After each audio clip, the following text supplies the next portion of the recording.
Ich wünsche einen wunderschönen Sonntagabend, Nachmittag und herzlich willkommen. So, wir brauchen das richtige Game ausgewählt.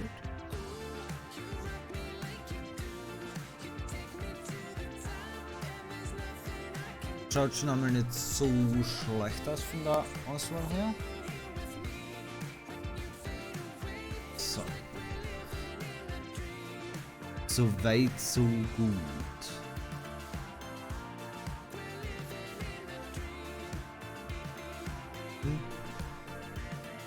Die Musik kann weg. Das hat seine eigene. Gut. Bin irgendwie gerade noch unschlüssig. Das Problem ist der hier. Dieser Sprachauswahl-Slider, der momentan auf Englisch gesetzt ist. Wie praktisch immer im Stream. Ist natürlich wieder ein sehr textlastiges Game, aber ich meine, wir haben Disco Elysium auch geschafft.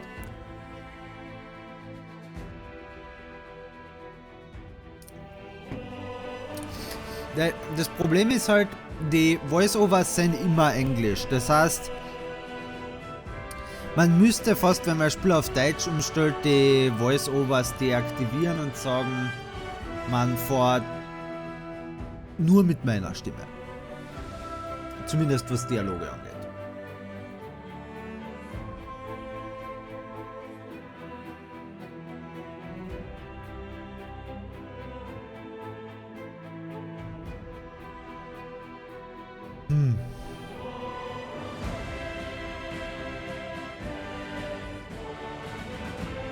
Hallo Sayapatomi, einen schönen guten Abend. Was ist deine Meinung zu dem hier? Schwere Entscheidung, ja. Es fängt schon schwierig an. Also... Finanzielle Unterstützung für junge Neustreamer. Vielen, vielen Dank für die finanzielle Unterstützung. Ich werde sie brauchen. Ich habe heute wieder Magic-Karten gekauft. Jo! Ah!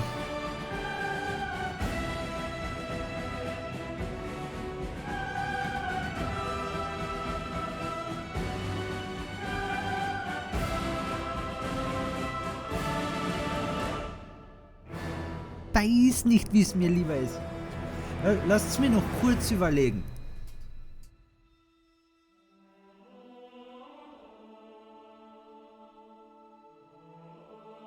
Einer von uns, einer von uns, einer von uns.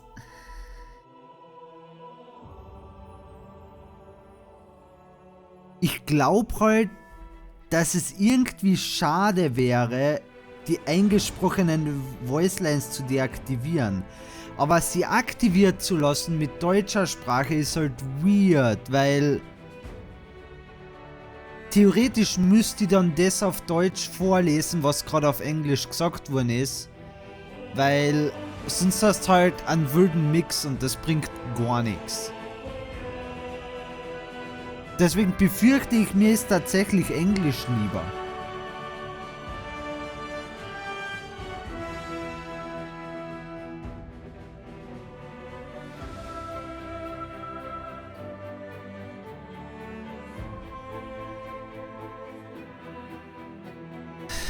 Whatever. English it is. Eric Cray, Servus, willkommen beim Stream. Nein, es wird auf Englisch sein. Ich spiele eh praktisch alles auf Englisch mit ganz wenigen Ausnahmen, was man vielleicht, ich weiß nicht, irgendeine Ausnahme haben wir, glaube ich, einmal gehabt. Ohne Sprachausgabe und Vorlesestunde mit Seng wäre auch eine Alternative. So. So. Hast noch Werbung? Warum steht da bei mir, dass noch Werbung läuft? Das muss ein Anzeigefehler sein, oder? Ja, muss ein Anzeigefehler sein.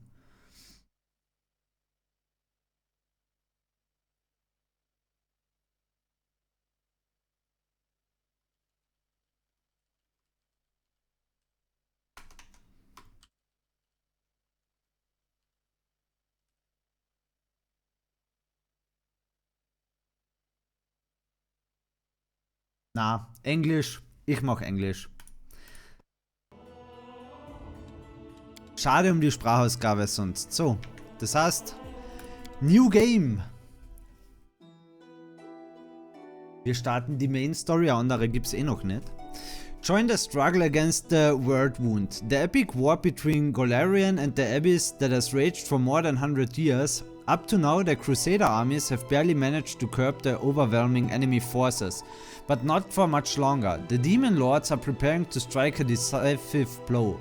You will have to harness mythic powers, take command of the 5th Crusade and lead it against the demonic hordes. Ich glaube, Normal ist vernünftig, wenn man das Spiel nicht kennt.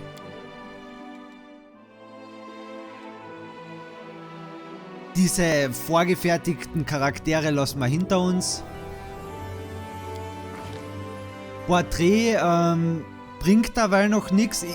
Das ist übrigens, wo ich das Spiel schon einmal offstream getestet habe. Das ist halt irgendwie weird so. Du sollst ein Porträt auswählen. Und wenn haben wir eigentlich immer gesagt, dass Sprache und Text in derselben Sprache angenehmer sind, als wird das schon hinhauen. Ja, das denke ich ja. So, ich weiß noch nicht, welche Klasse ich spiele. Theoretisch weiß ich noch nicht einmal, ob ich männlich oder weiblich spiele. Und ich soll ein Porträt auswählen. Das ist doch weird. Ja, es ist russisch, also nicht leicht. Achso, das Englisch meinst du von dem Game oder was?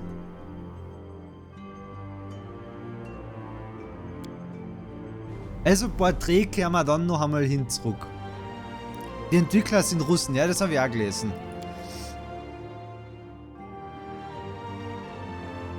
Aber das wird schon hinhauen. So wie es der Heuschrecklich sagt. So, von den Klassen her.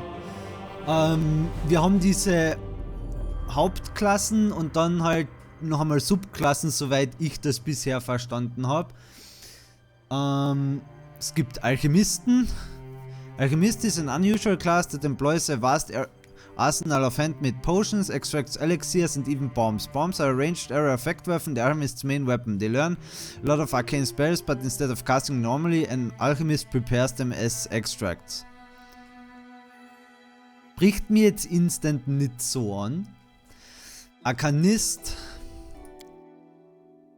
Okay, dann mach das weg. Arcanists are specialists of arcane magic. They apply a wide array of spells that make them useful in a lot of different situations. After resting, they choose a limited amount of spells they can use that day. Arcanists are capable of making their spells more powerful. Barbarian are melee warriors who plunge into rage to deal enemies a lot of damage. They move fast and have a lot of health, but are poorly armored. As they advance, the barbarians gain immunity to some of the enemy's tactical advantages. Barde. Bard is one of the best support classes in the game, wielding a lot of arcane spells. In addition to empowering their allies, they can heal them as well as control and weaken their enemies. Bards are well versed in many skills like disarming traps and are especially good at passing lore and knowledge checks. Okay. Blood Rager. Blood Ragers are berserkers who succumb to rage to increase their power in melee fight. They can use a basic set of arcane spells, mostly to empower themselves. As a Blood Rager advances, they gain immunity to certain enemies' tactical advantages. Cavalier. Cavalier is a warrior who has an animal companion, a faithful steed they can ride into battle. They are strong melee fighters who can also empower their allies. Okay. Cavalier of the Paw. Immer da eine Katze? Schauen wir dann bei Subklassen gegebenenfalls. Cleric. Clerics devote their lives to serving gods. They have access to the most powerful divine spells. A cleric's main role is to heal and empower their allies. Depending on their specialization, some clerics are also good at weakening enemies or smiting them in the name of their faith. Animal Companion. Dass du darauf ansprichst, Salvatore, wundert mich jetzt nicht. Das hört ja gar nicht auf. So, Druid.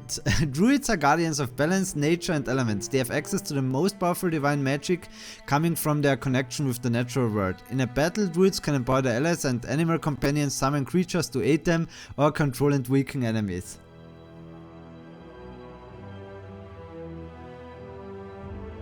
Fighter. Fighters are adept at physical damaging their enemies. They have access to a vast area of abilities which allow them to turn into either masters of melee fighting or deadly sharpshooters. Fighters are also great at employing armor and shields, which allow them to become reliable protectors for their allies. However, they are unable to use magic and their weak willpower make them vulnerable to hostile magic. Hunter. Hunters fight side by side with their animal companions. They can use both melee and ranged weapons and employ some divine spells that let them empower themselves and their companions. Ja, mit Tieren haben wir jetzt einen Kavalier, Druid und Hunter auf jeden Fall, zumindest nur von der Hauptklasse. Inquisitor. Inquisitors are their deities' weapons of retribution. They possess many divine spells, mostly using them to empower themselves and fight with a weapon favored by their deity. Depending on their specialization, an Inquisitor can be deadly in melee or ranged combat. Kineticist. Also selbst wenn die Hauptklasse jetzt nicht direkt mit Tieren angeschrieben ist, dass es dann noch kommt eben. Okay. Kineticist is one of the most difficult classes to master. They are the masters of elements, capable of creating an elemental blast with almost no boundaries. These blasts can be devastating to the enemies. Lass die Rückzeit. Charakter Creation, Inclusive Klassen, Subklassen müssen gut abgewägt und gewählt sein. Ja, bei so einem Spiel auf jeden Fall. Deswegen gehe ich jetzt gerade einmal alle Hauptklassen durch und dann fangen wir mal grob überlegen an. Magus. Magus is an arcane spellcaster who fights with a weapon in one hand and a spell in the other. They are very effective attackers thanks to a vast array of both offensive and defensive spells. However, playing this class takes a lot of attention and micromanagement. Klingt aufwendig. Monk. Monks are masters of martial arts deadly in melee combat. They fight with their bare hands or with special monk weapons. A monk must have lawful alignment or they won't be able to advance. Die Difficulty gibt ja an, wie schwierig das Spiel mit der jeweiligen Klasse ist, oder? Würde ich so rauslesen, vor allem wenn man... Es steht da eben Most Difficult Classes to Master und er hat oben die Punkte voll, also geh davon aus, ja. Magus, Nahkampfmagier, nicht leicht als Anfänger. Okay. Oracles. Oracles are powerful divine spellcasters who have access to the most powerful divine magic. They can effectively heal and empower their allies or devastate their enemies. Oracles have access to a limited number of spells and only gain new ones as they advance in level. This makes them less flexible, but they can cast more spells before needing a rest. Paladin. Paladins are fighting evil on the front lines. They are good at destroying especially powerful evil creatures. As they advance, they gain access to a small number of basic divine spells, focusing mostly on healing and empowering themselves and their allies. A paladin must have a lawful good alignment or they will lose most of their powers. Naja. Ranger. Rangers are adept at exterminating certain types of enemies. Rangers can become masters of any kind of weapon depending on the combat style they choose. Thanks to their unique abilities, Rangers are some of the best dual-wielding warriors. Rogues. Rogues' main role in the party is dealing a horrendous amount of damage to enemies in melee combat. They don't have much health, but can be hard to hit thanks to their high agility. Rogues also possess a number of useful skills from lying to picking locks and defusing traps. Shaman. Shaman are divine spellcasters who have access to the strongest spells of this type. Shaman has great versatility in terms of customizing their build for the player's preferred style. Depending on their chosen specialization, a shaman can massacre enemies, support and heal allies, or control and weaken their foes. However, playing as a shaman is pretty difficult and is not recommended for the new players. Wenigstens schreiben sie es dazu, das finde ich cool. Skald.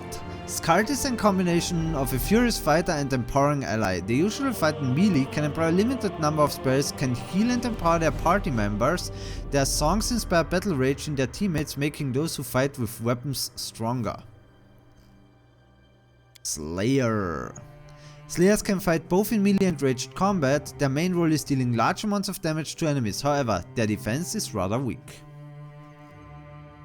Sorcerer.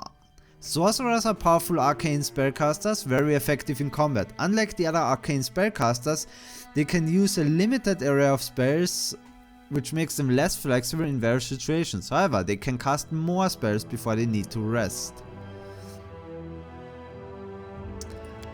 War Priest. War Priest apply both cold weapons and a vast array of sacred spells. They are effective in both offense and defense, can heal and empower allies, and have an ability to channel energy to heal or damage multiple targets.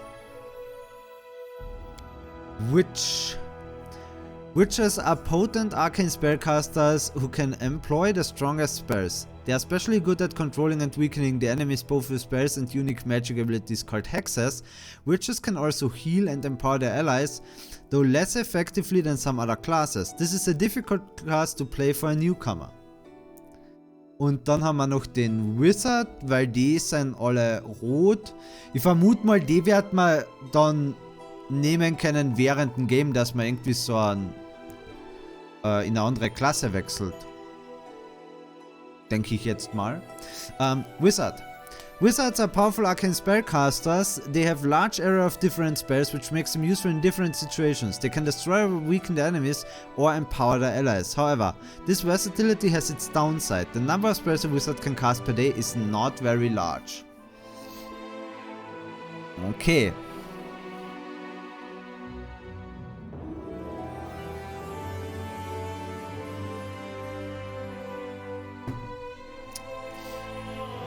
Also für mich wäre klar, entweder voll auf die Burn the Heretic mit dem Inquisitor oder den Slayer, wobei du dann auf jeden Fall einen Zwerg als Rasse nehmen musst. Schauen wir mal kurz die Rassen durch, das geht schneller. Wir haben Humans, wir haben Elfen, wir haben Zwerge, Gnome, Halflings, Half-Elves, Half-Orcs, Azima, Tieflings, Oriat, Dampiers und Kitsune.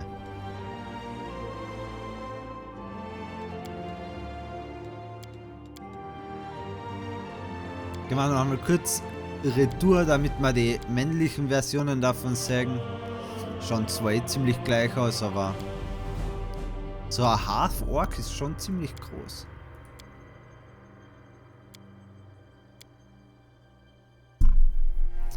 Also den Slayer schließe ich ehrlich gesagt aus, dass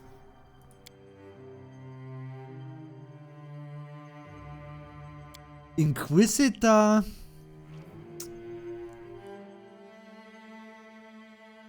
maybe. Ich meine, wie euch, also Heuschrecklich und Cyberdomi gestern schon erzählt habe, hat mich der Cleric erstaunlicherweise irgendwie gereizt. Und zwar genau genommen der Priest of Balance. Wie sehr macht das was bei den Stats zwecks der Rasse? Naja, ein paar haben halt Boni, ne? Ich glaube, wir haben keine Xenos. Das ist eine Fantasy-World.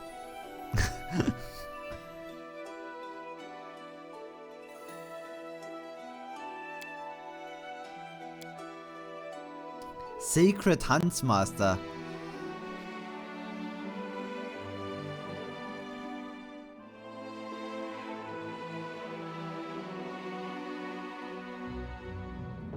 Some Inquisitors create strong bond with an animal companion and they hunt and punish threats to the faith of an awe-inspiring duo. When they work together as one, they are few that dare to stand in their way. So, aber was ich mir sonst auch noch anschauen wollte, ganz klassisch, was es bei den Rogues gibt. Eldritch Scoundrel. Students of arcane magic, legendary and stealth Eldritch Scoundrels are a rare breed of adventurers, most common found seeking lost and valuable arcane writings in ruins of fallen. Nö. Knife Master is a trained killer who specializes in close combat and the wave and weave of knife fighting. In her hands, daggers and other similar light blades become truly deadly instruments. Rowdy, sometimes brute forces are effective as trickery and stealth, and sometimes even more. Rouse prefer this approach and are true masters of inflicting lots of pain in a straightforward manner. Sylvan Trickster, a rogues who model themselves after the vicious Fae of legend. Though not spellcasters, Sylvan Tricksters learn minor magical abilities reminiscent those favored by Fae creatures.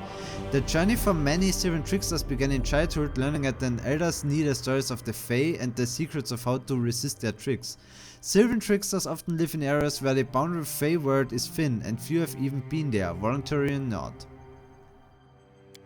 Bug. Some criminals steal with finesse, their victims only discovering the crime when rogue is long gone and the corner is spent. A thug, on the other hand, cares nothing for finesse.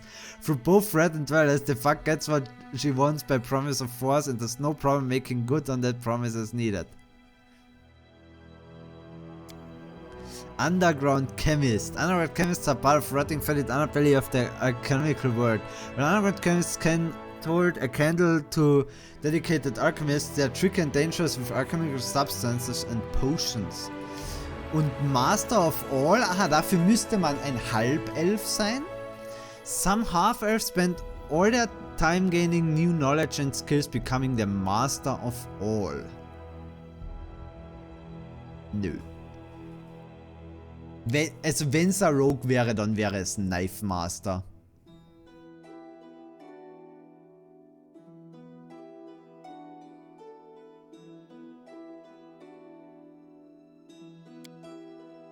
Aber ich gehe mal die ganzen Inquisitors durch. So, Faith Hunter, dann haben wir den Judge. Strength some Inquisitor is great, their one word can sentence an enemy to death while increasing the allies' power. Monster Tactician. While most Inquisitors have learned to take advantage of the movements of their opponents and allies in combat, some instead summon creatures as means of claiming strategic advantage, exploiting their mystic connection between themselves and their summoned creature to impart a bit of their own tactical knowledge. Sanctified Slayer. While all Inquisitors root out enemies of the faith in many orders and churches, there's a select group of these religious hunters devoted to one goal and one goal alone: to terminate the enemies of the faith wherever they can be found. Sometimes these Sanctified Slayers are given special dispensation to commit ruthless murders for the faith's greater good. Other times they work simply willing to take the initiative to reveal the seal of such grisly work. Aber weißt du, was ein Rogue nicht kann? Die Schuldigen für ihre Häresie die gebührende Strafe zuführen. Ja, Sanctified Slayer liest sich schon cool. Der Text liest sich cool. Tactical Leader. Rather than pursuing their holy mission alone, some Inquisitors see the inherent value of working with like-minded allies to accomplish mutual goals. Sanctified Slayer ist eine Mischung aus Inquisitor und Rogue. Okay. Der liest sich halt echt cool.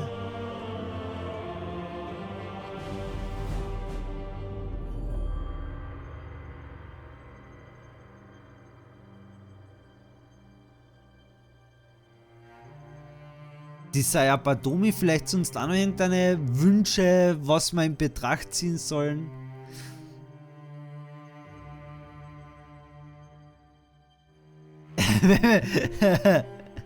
Ich glaube nicht, dass er ein Tier kriegt. Es steht nichts da.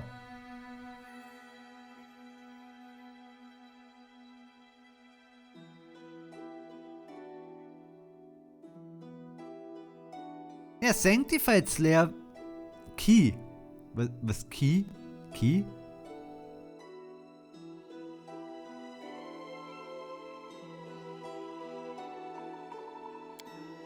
Der einzige Wunsch ist, dass wir Kitsune spielen, oder was? Verstehe ich das so?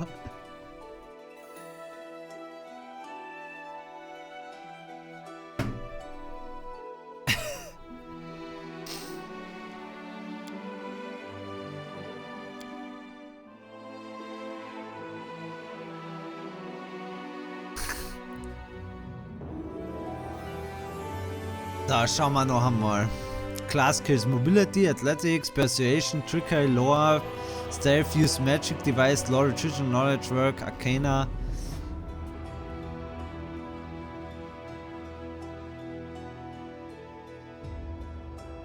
Aber Fuchs Inquisitor, das wirkt mir falsch. Wieso wirkt das falsch?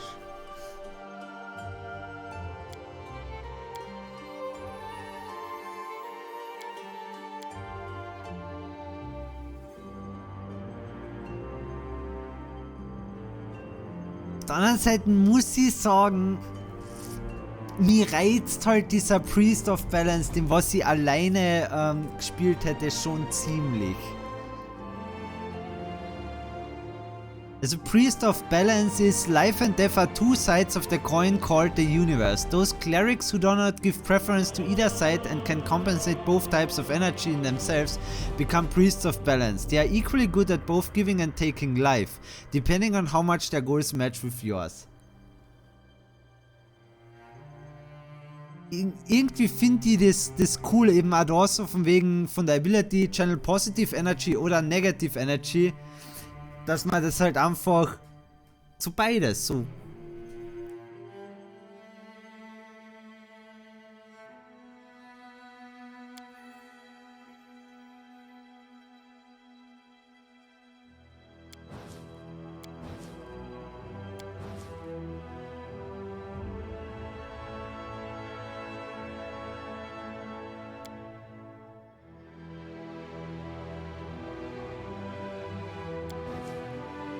Ich meine, das volle Porträt wirkt da eher noch ein Magier als noch ein Priester.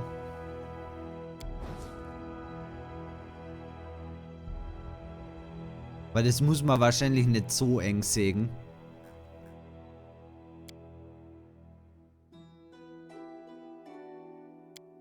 Was haben wir da? Kitsune Heritage.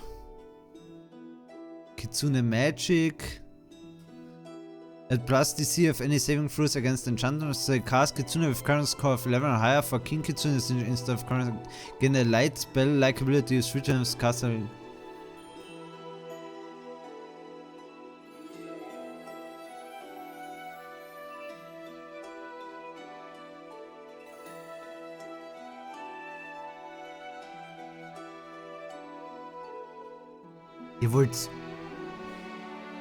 Ihr wollt ja, man kann ja theoretisch einfach Customers einladen. Aber ich mag mir jetzt nicht im Internet irgendwie Porträts suchen. Es ist ja okay.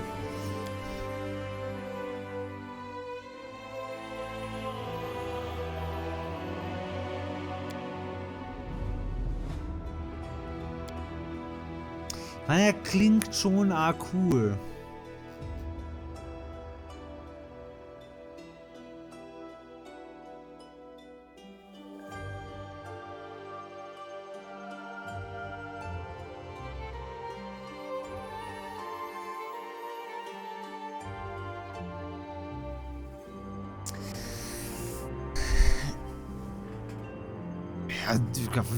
Du glaubst nicht, heuschrecklich, du brauchst nicht glauben, dass du abschalten kannst, nur weil ich keinen Inquisitor spiele, ja?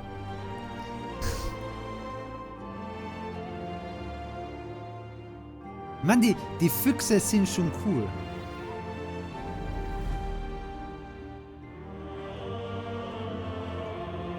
Also ich muss sagen, Slayer reizt mich so gar nicht. So komplett einfach, weiß ich nicht, nur draufhauen, das ist nicht meins. Also, Slayer streich mal. Slayer wird's nicht. Alles, wo sie schon irgendwie schreiben, so ist difficult, fliegt auch raus.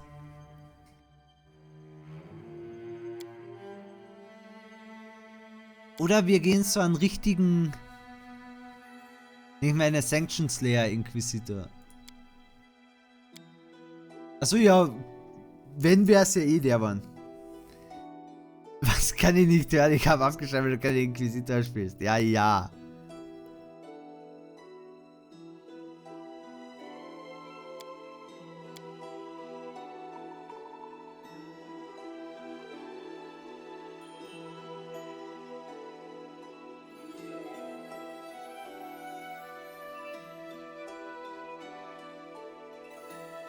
Sorcerer wäre Sylvan mit Tier.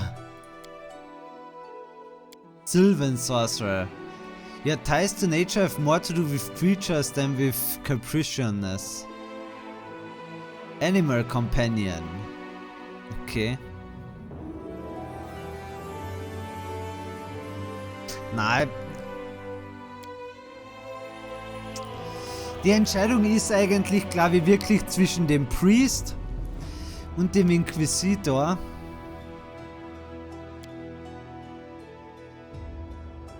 Das Problem beim Inquisitor ist halt wirklich,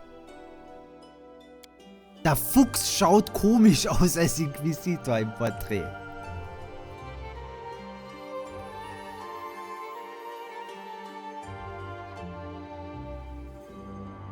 Aber so tragisch muss man das ja nicht sehen.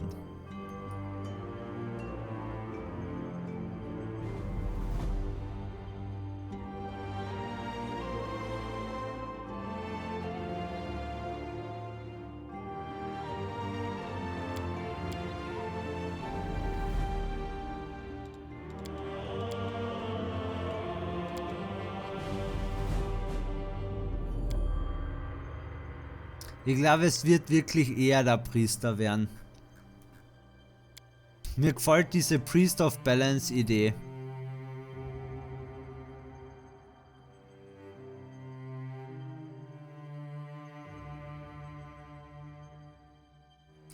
Nimm den Priester, der Fuchs passt einfach nicht zu einem wunderbar puritanischen, monodominanten Inquisitor. Das ist das einzige Art. Das ist halt wirklich so, wenn, dann müsste man da schon all in gehen, gell?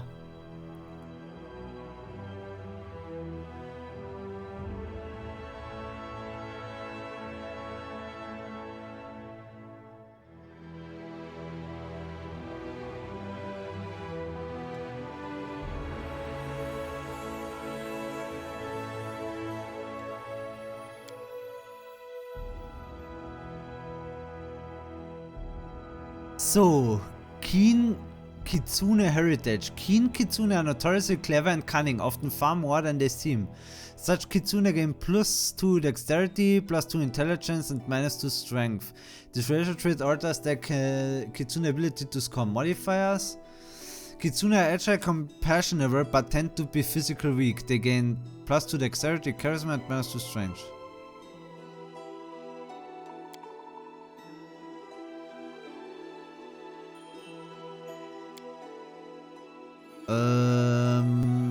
Was brauche ich als Priester? Als Cleric?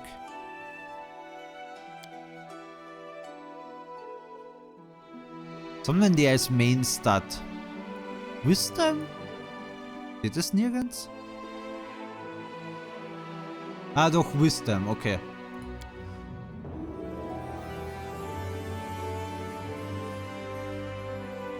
Also ist die Frage im Grunde genommen Charisma oder Int? Dann Int.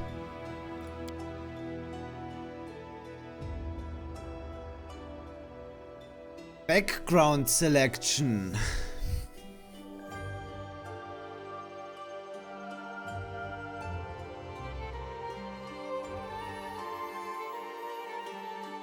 Als Fox Clerk schlage ich übrigens 8.5 Tails als Namen vor. Wirklich? Fällt da kein besserer ein? Ich meine, ich weiß schon, warum du den vorschlagst, aber deine Balance-Sachen sind Charisma abhängig. Na okay, dann let's max that. Passt schon. So, Background. You are craftsman. You are no stranger to hard and honest work. Your hands are calloused and your body is strong. One may find your life dull and tedious, but your day-to-day routine made you more resilient and than most. Ja, sicher nicht. Ich habe noch nie was angegriffen mit meinen Händen. Servus Joe, einen schönen guten Abend. Ja, Pathfinder. Und es wird ein Fuchskleriker werden. Noble, you belong to the world of wealthy and powerful, and this world is much more challenging than one may think. You had to develop a certain set of skills to overcome those challenges, and now I feel confident about whatever lies ahead. Your background is unknown and doesn't grant you any bonuses. Okay. You are a person of faith who spent her early years in service of a temple. Your life is intertwined with the divine and you feel his presence guiding your future path. Ja, wird zum Priester passen. Regional, you hail from glorious many regions, carrying specific skills and traits inherent in your homeland. Nee. Dafür müsste man, glaube ich, tiefer in der Lore drin sein. Scholar, your life is the constant pursuit of knowledge. You have spent endless hours among books, scrolls and artifacts, delving into mysteries of this world and solving them one by one. And yet you feel like this is only a beginning of your journey, since there is still so much learned and discover. Life on the street is tough, especially when you have no one to care and provide for you. So you did the best you could to provide for yourself, often destroying the moral side of it. Life is a path, not a destination. You understand it full well and you could claim to know it better than others. Your backpack is always ready and your feet are itching for the road wherever it may lead. Warrior, you've seen your fair share of blood, agony and even death. Your music is the sound of clashing steel and your life is often balancing on the edge of a blade. But that is who you are, a warrior, no more, no less. Gehen wir mal da einer. So, wenn wir sagen, wir gehen da in die Oblate-Variante. Vielen Dank für deinen Follow, Eric. Vielen, vielen Dank. Accolade adds persuasion and lore religion to the list of her class skills. She can also use her wisdom instead of charisma while attempting persuasion checks. Healer adds lore nature and lore religion to the list of her class skills. She can also use her intelligence instead of wisdom while attempting lore nature or lore religion checks. Martial disciple adds mobility and lore religion to the list of her class skills. She also gets improved unarmed strikers background feed. Ich gehe einfach Akolyt. Es passt eigentlich ganz gut so zum Priester. Das nehmen wir. So. Ich hasse dieses Punkteverteilen da.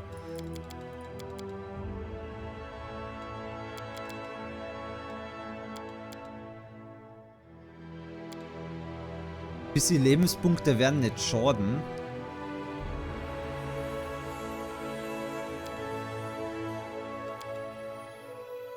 Aha, da kostet mir ein weiterer schon 4. Verstehe. Verstehe.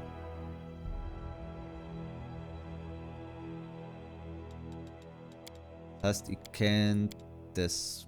Wie immer.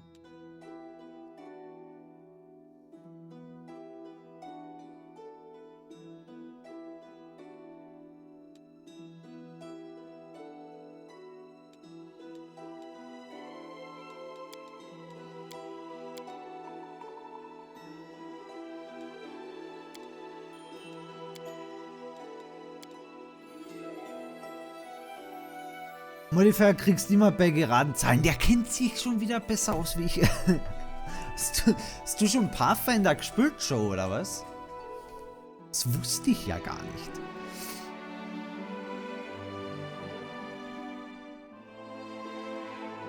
D&D. Okay, also ich weiß, dass Pathfinder aus D&D hervorgeht, aber dass sie da so gleich sein... Okay, man lernt nie aus.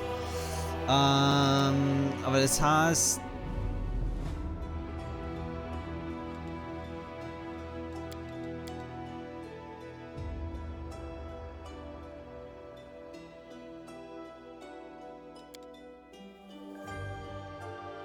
Ich mach's jetzt einfach so. So. Da können wir jetzt auch noch irgendwo eine Points investieren.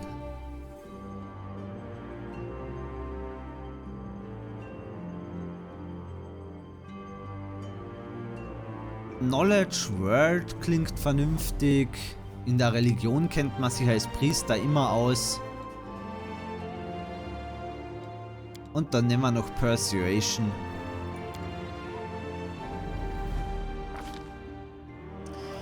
Feed. So, da schlagt er mal mit diese tollen Daumen nach oben Dinger vor, was ich nehmen soll. Also nimm mir auf jeden Fall Selective Channel, das habe ich mal... Du hast jetzt zum Beispiel 4 mit 13, es gibt dir nur +1, 14 würde dir +2 geben. Achso, warte. Ah, okay, ich hab das falsch verstanden. Jetzt weiß ich, was du meinst. So, ja, weil ich kann ja mein Dex noch weiter absenken, das habe ich ja gar nicht bedacht. Wer braucht schon Dex und Stärke? Brauche ich Stärke? Keine Stärke. Fuchs. Das ist schon greedy. -2 ist halt... -2 ist zu radikal, das kann man nicht machen.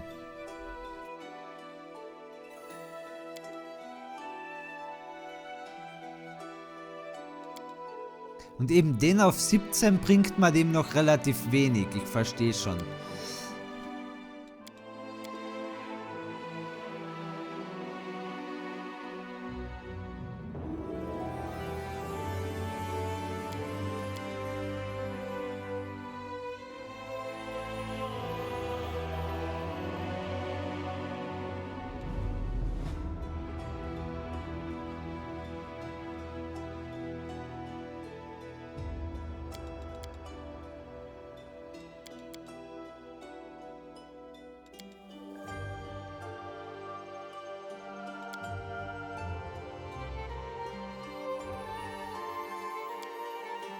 So bleibt's.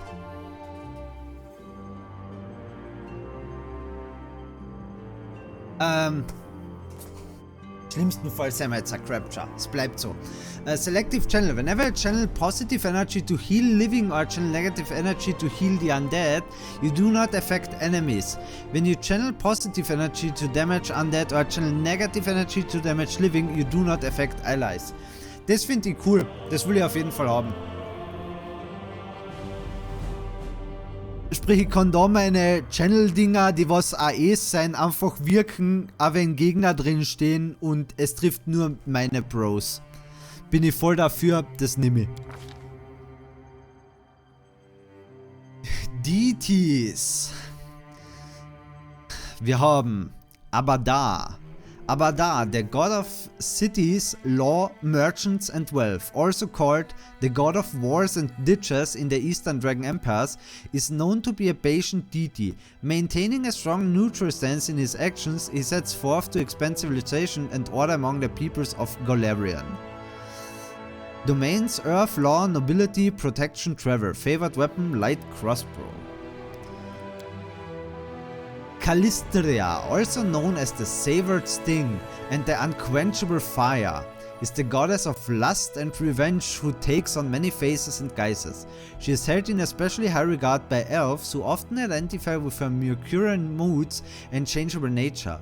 A fondness for wasps has earned his vengeful deity the title of the Savored Sting. Such creatures live on after harming their enemies, a trait Calistria followers hope to emerge when pursuing their goals. Domains: Chaos, Charm, Knowledge, Luck, Trickery. Favorite weapon: Rapier. Godclaw. The Hell Knight Order of the Godclaw reveres a pantheon of 5 deities. Iomedae and Torok are seen as model Hell Knights concerned with offensive and defensive combat respectively. Irori, the epitome of emotionless discipline, Abada as a keeper of laws, and Asmodeus as a strategist king. The applications of these deities are part of the Godclaw differ from traditional images, with the deities portrayed as stern, armored paragons of law. Though some members of the Order of Godclaw dedicate themselves to individual gods, many take the whole pantheon as their patron, receiving spells and, despite their unorthodox, perhaps even heretical beliefs. Domains: Law, Protection, Strength and War.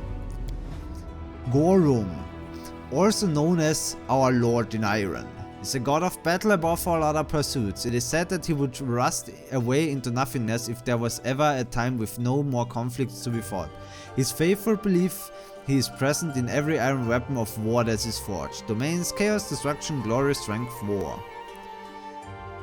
Gosre. Gosre is a dualistic deity of nature, a god of the storm and sky and also a goddess of the wave and surf. Born of the ocean's fury and the wind's wrath, Gosre is a fickle deity. Domains air, animal, plant, water and weather. Irori. Irori, also known as Master of Masters, the Enlightened One, and the perfect human, is the god of enlightenment, self-perfection, knowledge, healing and inner strength. His followers claim that he was once a mortal who achieved absolute physical and mental perfection and thus attained divinity of his own volition. He is one of the core gods, if not the most powerful deity of the Vudurani pantheon, but has increasing following in the inner sea region as well. Domains: healing, knowledge, law, rune and strength. Nethys. Nethys, also known as the all-seeing eye, is the Guran, the god who holds knowledge and magic above all things. He gained enough power to witness all things, and this both fueled his divinity and shattered his mind. He is a god of magic, torn between destroying the world with one hand and saving it with the other. Das wird gut passen zum Balance Priest, vom das mit destroying one world with one hand and saving it with the other. Das gefällt mir schon einmal. Mal schauen, was Pharasma noch macht. The Lady of Graves, Mother of Souls, Grey Lady. Pharasma is the goddess of birth, death and prophecy. She shepherds Golarian's recently departed souls to their final reward. Upon death, souls migrate via the River of Souls to Pharasma's boneyard in the outer sphere, which sits atop an impossible tall spire that pierces the astral plane. She is among the most ancient deities in the multiverse, but keeps her knowledge of the fate of all souls closely guarded. Domains: death, healing, knowledge, repose, water. Favorite weapon: dagger.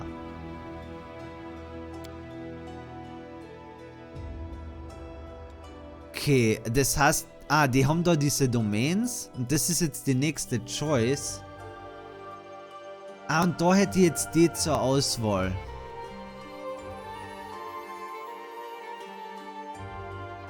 Und das sind dann Spells, oder was?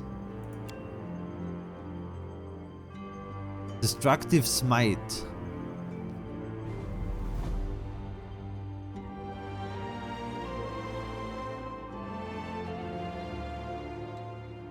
You level in Ruin and Devastation and can deliver particularly destructive attacks. You are a Scholar and Sage of Legends. In addition, you treat all knowledge and lore skills as class skills. You are a true student of all things mythical and see divinity in the purity of magic. Protection domain. Your faith is your greatest source of protection and you can use the faith to defend others. In addition, you receive +1 resistance bonus on saving throws. This bonus is increased by 1 for every 5 levels you possess in the class that gave you access to this domain. Die Domains sind extra Zauber und je 2 Fähigkeiten. Okay. Rune domain. In a strange and eldritch runes you find potent magic.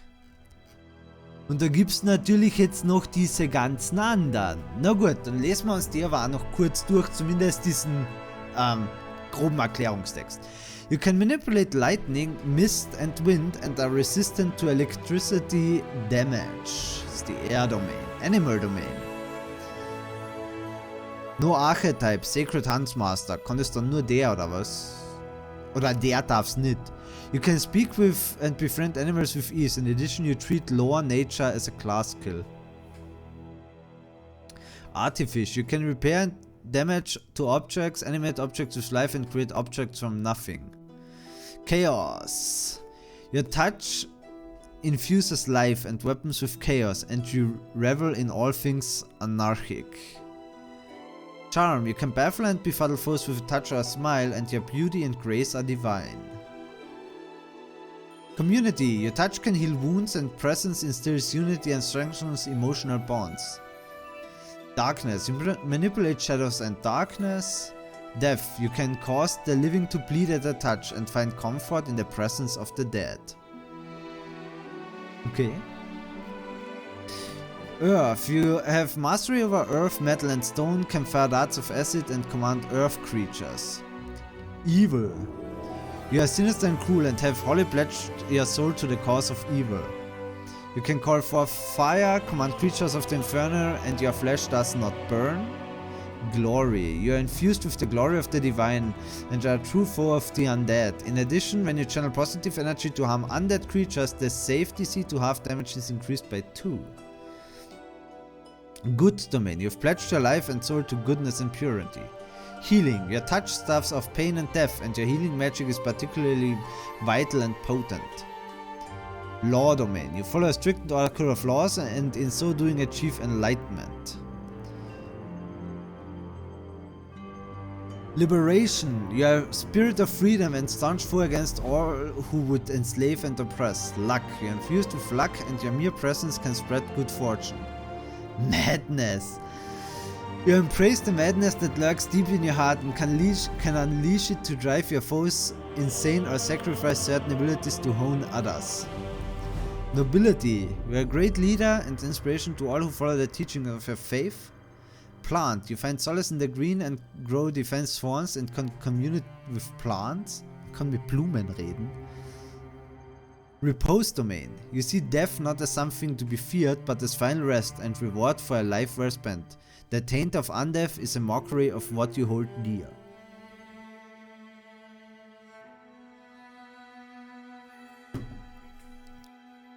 Strength. In strength and brawn there is truth. Your faith gives you incredible might and power. Sun domain. You see truth in pure and burning light of the sun and can call upon its blessing or wrath to work great deeds. Travel. You're an explorer and find enlightenment in a simple joy of travel, be it by foot or conventional magic. Increase your base speed by 10 feet. Trickery. You are a master of illusions and deceptions. Trickery and stealth are class skills. War. You are a crusader for God, always ready and willing to fight and defend your faith. Water. You can manipulate water and mist and ice, control creatures of water and resist cold. And weather. With power over storm and sky, you can call down the wrath of the gods upon the world below.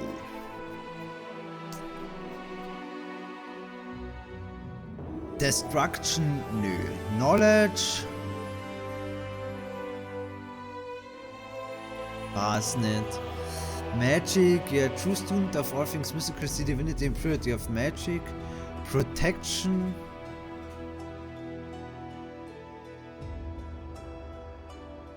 Wenn ich statt Nephis Pharasma auswähle, was habe ich dann? Dann habe ich Death, Healing, Knowledge, Repose und Water.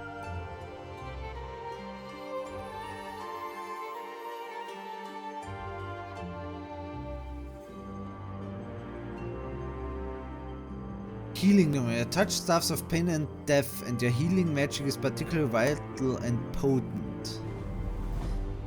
Bist du da ein Radagast, wenn du mit dem sprechen kannst, oder konnte er nur mit denen reden? Ich glaube, Radagast waren nur Tiere. Glaube ich.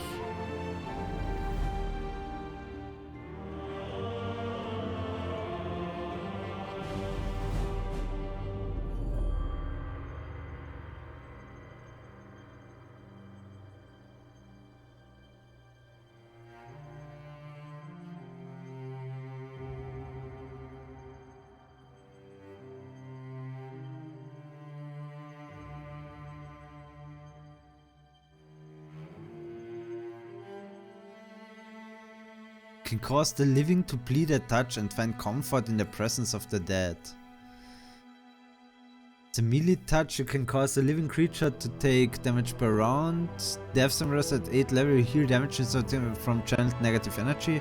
If you are undead, then you instead not take damage. Okay, pinning it.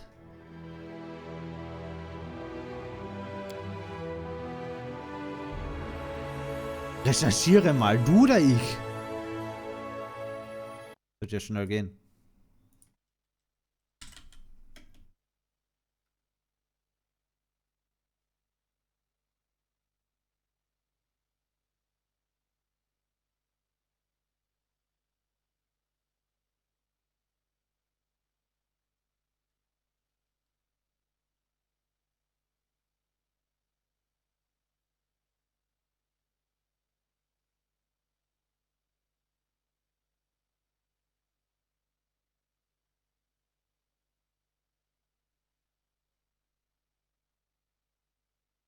Okay, so schnell geht's vielleicht doch nicht. Ähm...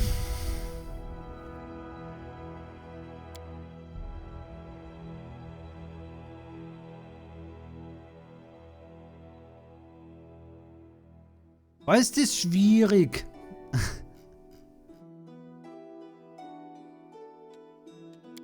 Man, alle zur Auswahl haben wir eh nicht. Aber kennt die da? Okay, plant, kennt die sogar kriegen. Oh Gott. Bei Nephis gefällt mir irgendwie keine. Bei Pharasma Healing oder Death.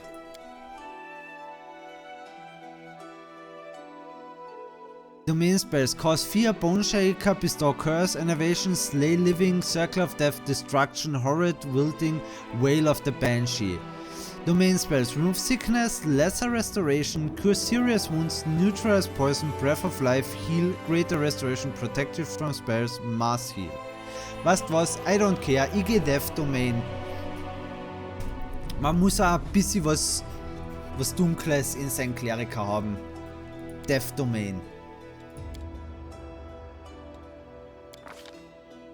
Alignment. So. Wir haben eh nicht viel zur Auswahl. Wir haben Lawful Neutral für die Toten. Ja, irgendwer muss auch für die da sein. Lawful Neutral. Genau. A creature's overall morale and personality attributes are represented by its alignment. Lawful good, neutral good, chaotic good, lawful neutral, blah, blah, hier halt alle aufgelistet.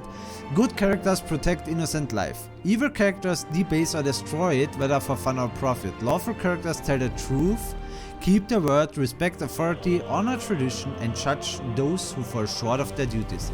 Chaotic characters follow their consciences, resent being told what to do, favor new ideas over tradition, and keep their promise only if they feel like it.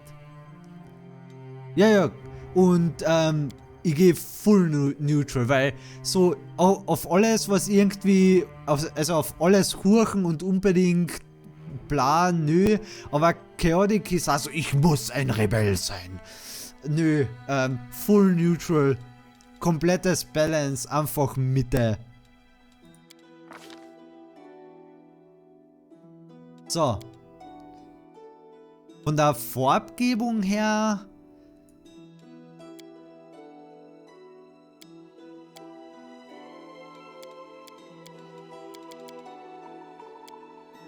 Das glaube ich auch ganz gutes Orange.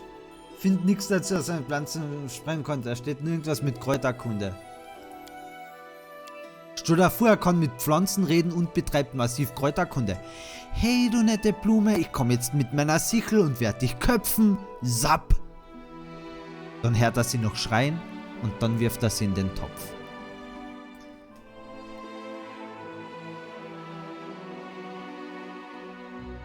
Ich glaube, der Polytype 1 passt ganz gut. Der ist zu breit und der ist doch ein bisschen arg schmächtig. Ich meine, schaut ja aus, als hätte das arme Tier nichts zum Essen gekriegt. Hey. What the hell?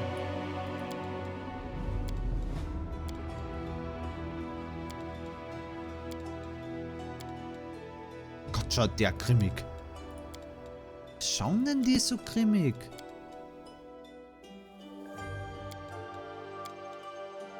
Soll da irgendwie der Ansa fast noch...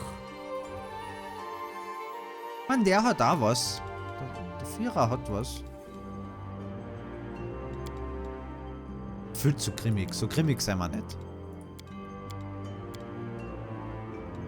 Der Ansa ist auch irgendwie fad. Ich meine, er passt eigentlich perfekt zum Porträt, aber whatever. Der Vierer gefällt mir ganz gut. Nehmen wir den. Hairstyle. Ich kann meine Hairstyle nicht auswählen. Warpaint? Ah ja, da kriegt er was. Braucht man nicht. Kein Warpaint. So. Und von den Farben her... Was sind das für eine? Ah, das ist die.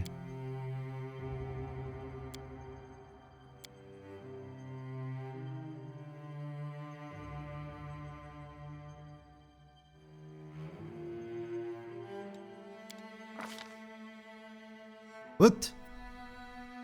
Ach so.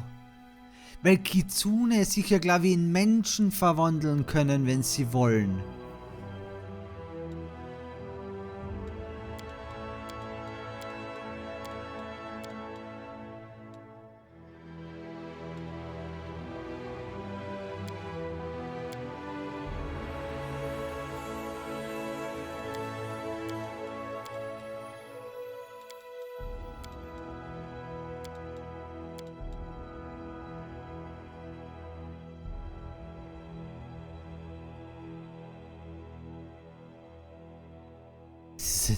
Irgendwie wirkt dieser Grinser halt komisch.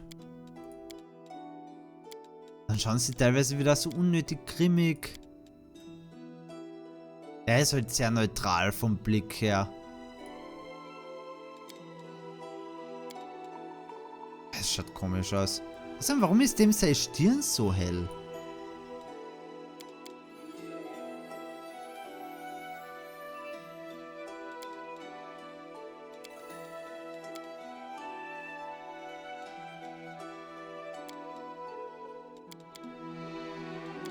Wo ist grün? Wo ist die grüne Haarfarbe? Rot geht? Wo ist grün?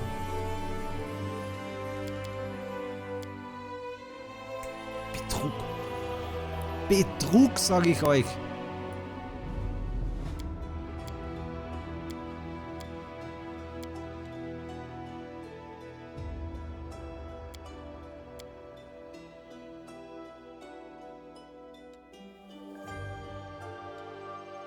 I'll take care of it. Get it off me. Let us press on. I have no need for this. I won't give up. Let us be off. My skills exceed yours. Enemy near. Let's hear you cry! I'll go ahead. Time's not waiting. Someone else would make better use of this. We will be victorious. Ja. Ah, and that's what you get. Nö. Don't know, don't care. I can find better. Damn, son! Beautiful. And off we go. We'll win this, one way or the other. Na. I sense something. Zu alt. I'll need to review this spell later. Oder? Charakterstellung bei solchen Spielen ist einfach eine Welt für sich. Hey, wir streamen erst seit einer Stunde. Does anyone require my counsel? Ah, es ist zu alt. I need to concentrate. In der Fuchsform könnte ich es mir vielleicht noch irgendwie vorstellen, aber... Combat is adjourned. I'm always ready. Nö. All I see is blackness. So many thoughts, so little time. Nö. Defeat is not an option. Together we stand. Ja. I shall not falter. Our time has come. Pius ist in der engeren Auswahl? Forwards! This is my path. You're done for. Nö. Everyone counts on me. Nö. I feel faint. Nö, nö, nö, nö. All this waiting for my wound. This will hurt. I didn't even break a sweat. Pius. Strike as one. Calm down. Not dead yet. Pragmatic ist mal eine Spur zu hoch. I have no need for this. Wir nehmen Pius.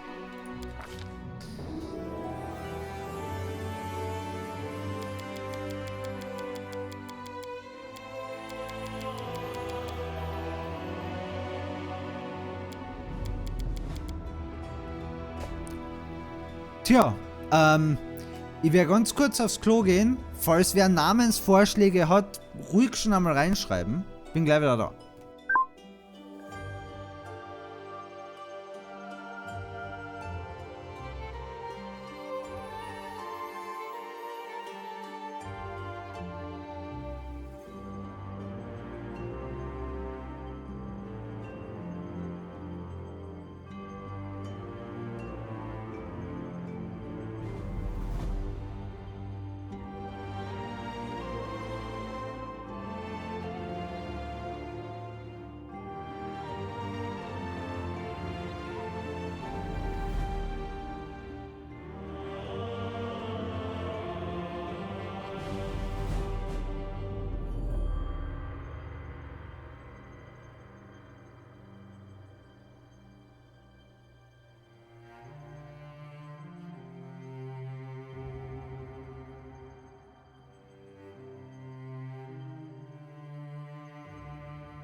So, ist das bekannt, dass ein Geist mit dem Text Fehler beim Laden des Moduls in der Mitte des Bildschirms schwebt? Oder ist das... Was?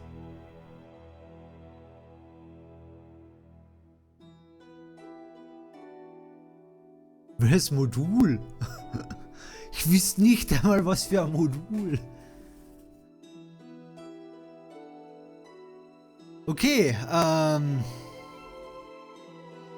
Find 8. Schick mal her. Ja.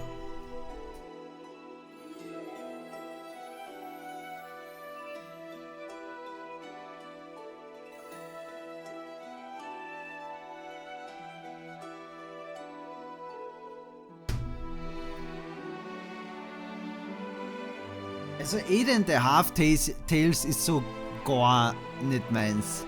Kiran, Lichtstrahl, Sonnenstrahl, Strahl des Mondes. Aber wir haben doch auch eine dunkle Seite. Meinst du nicht, dass das zu hell ist?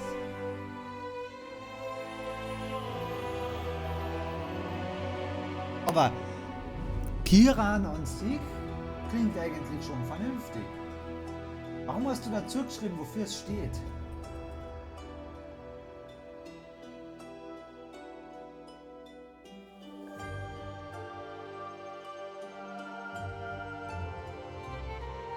Ich hab's grad, Joe, ich hab's grad bei mir am Laptop zur Sicherheit auch kurz meinen Stream aufgemacht.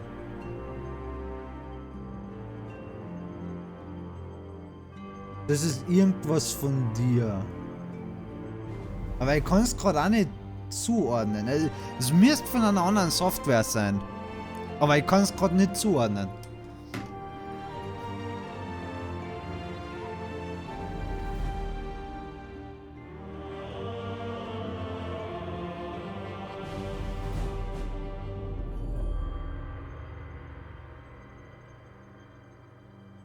Ich meine, natürlich gäbe es theoretisch immer die Variante.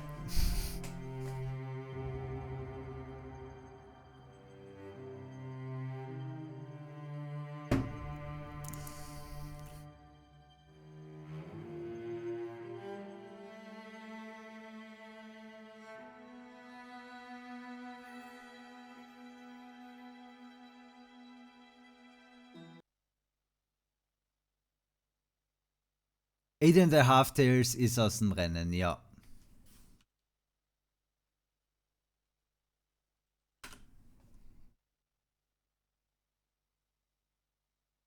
Sukram? Warum Sukram?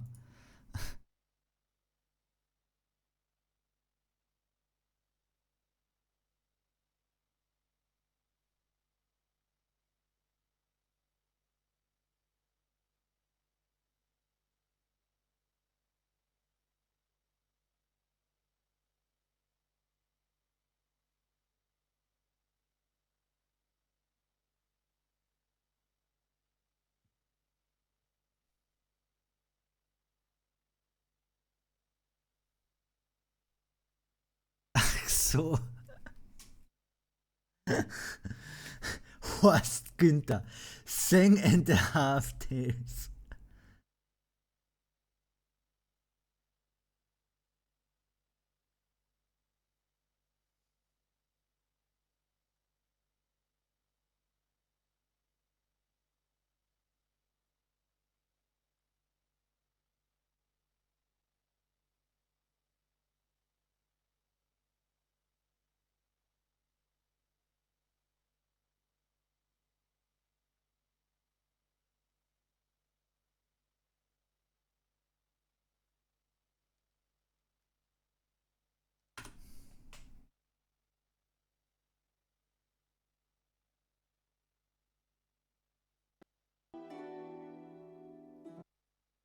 Eieiei, dass der beim Raustaben den Sound abtrat.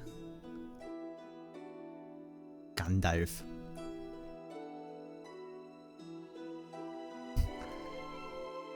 Er ist ein Priester.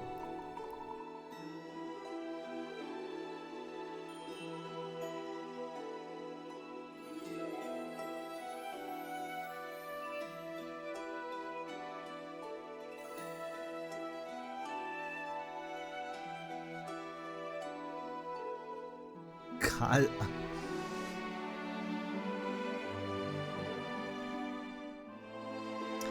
Hallo Lumpi, einen schönen guten Abend dir. Ich weiß, dass das sehr beliebte Namen in deiner Heimat sind. Aber wenn du das Porträt auf der rechten Seite vom Bildschirm betrachtest, dann wirst du feststellen, dass du hier keinen Steirer siehst, sondern ein Fuchswesen. Wie geht's dir? Ich hatte leider noch keine Zeit, dein Video zu sehen. Ich mach's nach dem Stream oder morgen.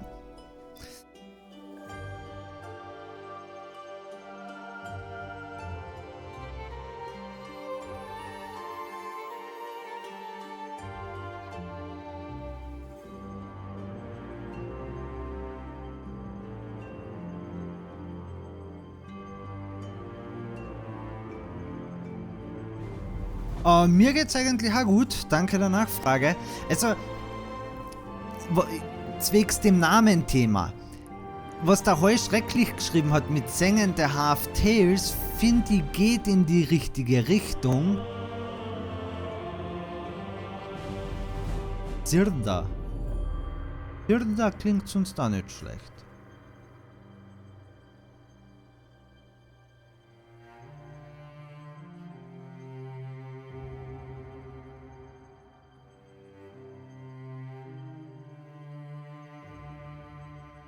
Hat das auch irgendeine Bedeutung? Und dein Urlaub war das... Ihr wolltet Kroatien, glaube ich, oder?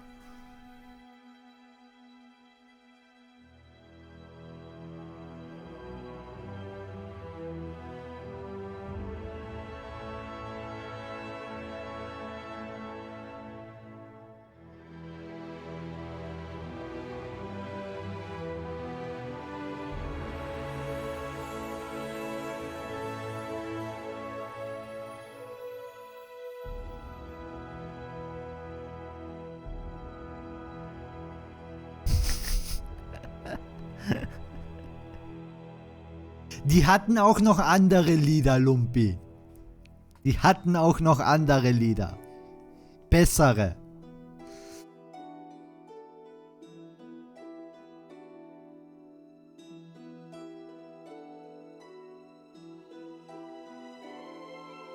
Zirda, the Dawnwaker. Legendary Creature, Elemental Fox. Und das gefällt mir aber sogar gut. Ich werde nur kurz die, wenn es wahrscheinlich niemanden interessiert, die Reference für den Rest ganz kurz herstellen.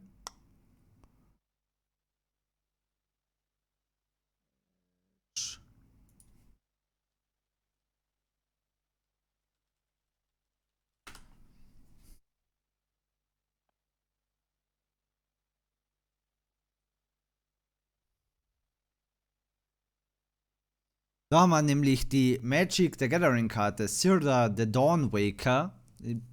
Eine legendäre Kreatur, ein Fuchs. Ein echt hübscher Fuchs.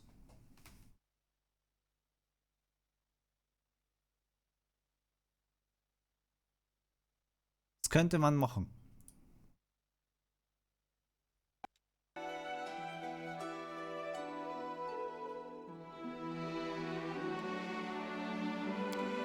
Let us press on.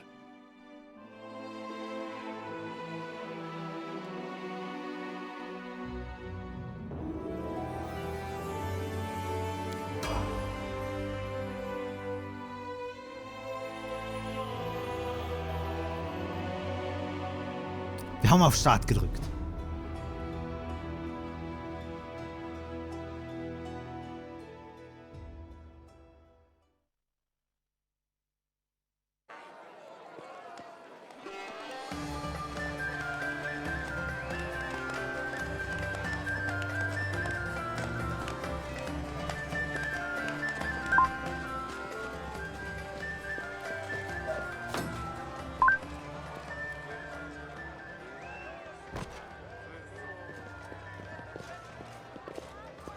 Hey, somebody!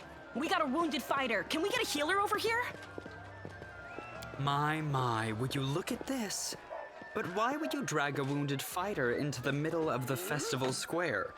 Couldn't he be carted off somewhere else, like, oh, I don't know, an infirmary? Or an accommodating ditch?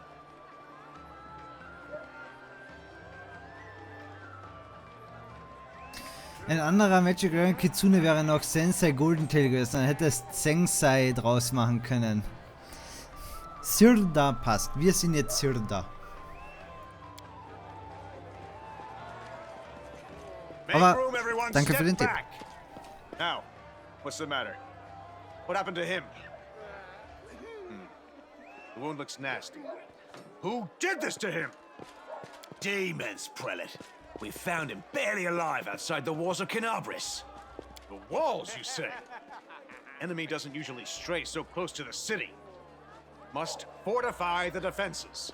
And you, hold fast. Don't die. We'll see you right. We'll get you patched up now. But first, you there, guard. Take his weapons. What? Bearing arms is not permitted during the festival. Wounded or not, everyone must abide by the rules. He can get his things back after the festival.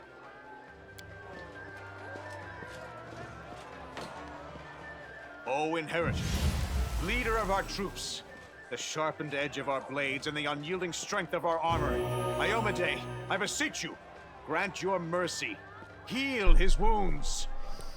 So, jetzt müssen wir da mal noch kurz schauen, wie wir das überhaupt mit der Kameraposition machen. Ich fliege ja noch auf der Mortal Shell Position rum. Halt arg weit oben.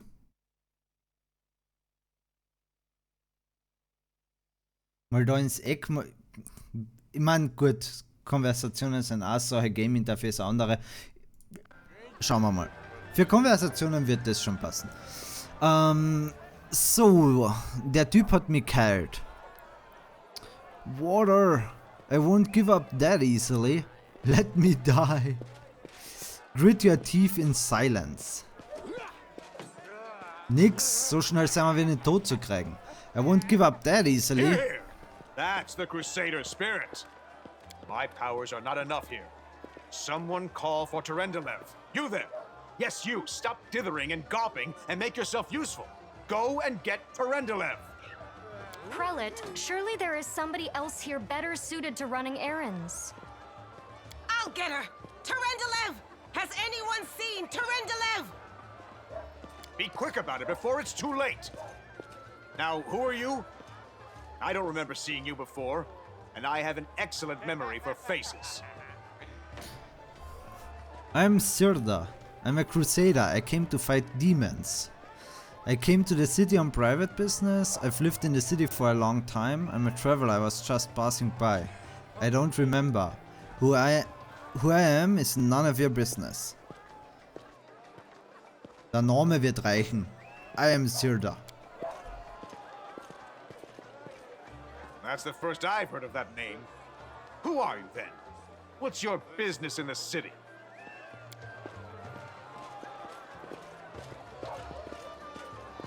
My dear prelate, please, for the sake of the festivities, stop interrogating this poor man. He has been through enough already. Go on. I'll take care of him. All right, as you wish. You are our protector, and a dragon at that. So I shall defer to your wisdom. But be on your guard. I've been informed he was wounded near Canabris. That means the demons are prowling just outside the walls, and the city is crawling with their spies. Others may be able to relax on this holiday, but not you or I. Not the defenders of this city.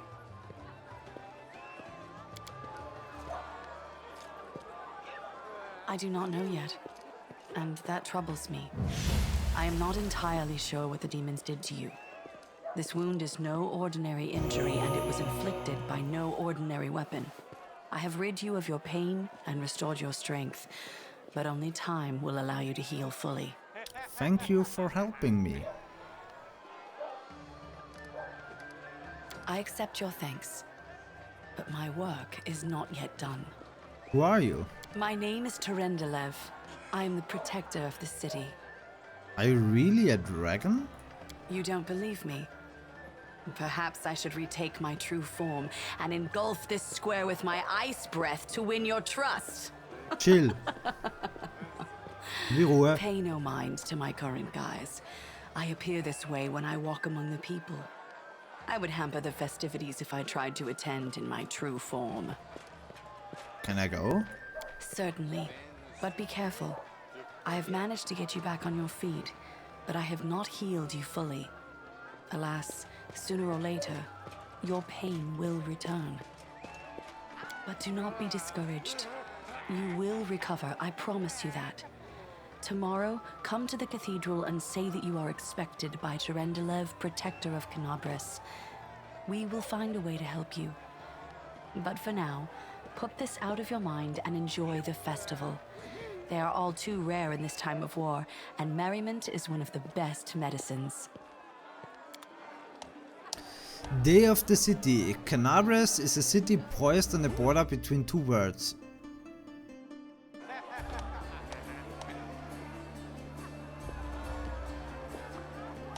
Movement, click right mouse button on a spot where you want to move a character and they will start movement. The point you have to marked by a special symbol, ja das kennt man. Camera Movement, WASD oder einfach zum Rand fahren. Und rotaten mit Mittelmaus oder QI. So, da haben wir noch einmal diesen Quest-Text. Canabras is a city poised on the border between two worlds. On the one side, the ordinary world is inhabited by ordinary people. And on the other, the World Wound, the demon's foothold on Golarion. Heroes from across the world flock to Canabras to aid the Crusader cause. The protracted war offers little cause for celebration, but today is the anniversary of the city's founding. For today, the city's main square has been cleared of marching troops and given over to performers and carnival games. The townsfolk deserve the chance to forget about the bloodshed, if only for a day. You've got to take a break from fighting sometime. The square is packed with numerous entertainments. Time to set aside thoughts of war and enjoy. Sample the special festival drink, throw the dart at the target, hit the mannequin.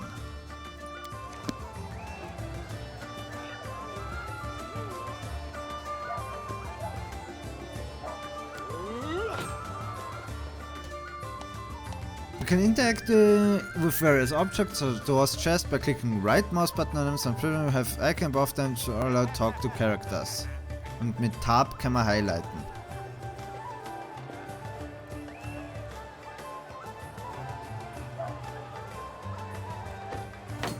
Tja, Bullseye. Get in, Bullseye. Oh, what about 100 paces? Let us press on.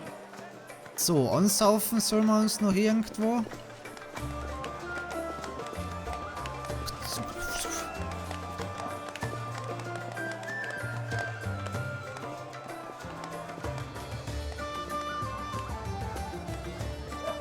Ah, da ist nochmal der Typ. A strange wound. Cursed, perhaps? This will ease your suffering. Ah, da haben wir noch was. We march ahead.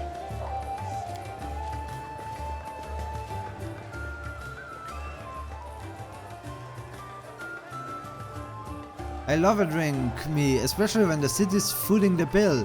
What do you say? Another round? Reduction of... And again.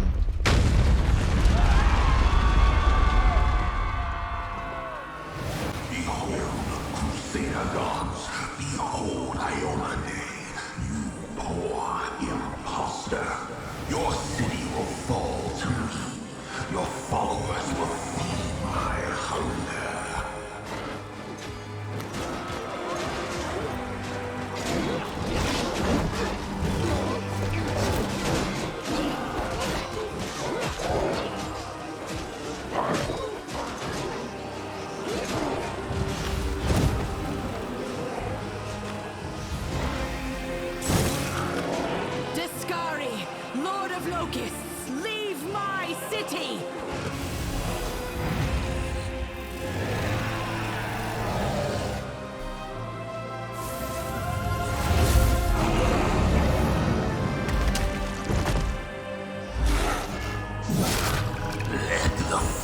must begin.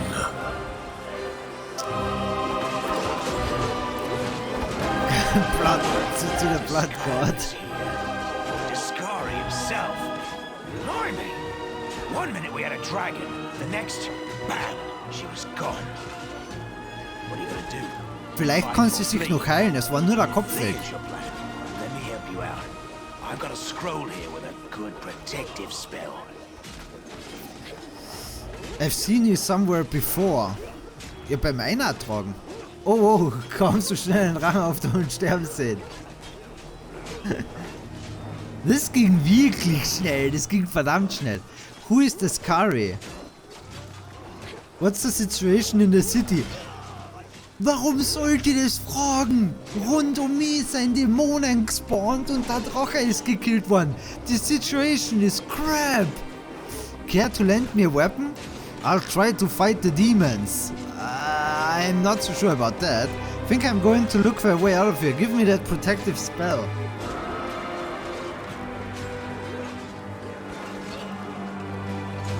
Protective spell, let's go. Away. Stand still now. No fidgeting while I cast this on you. Good luck. Try not to get eaten now.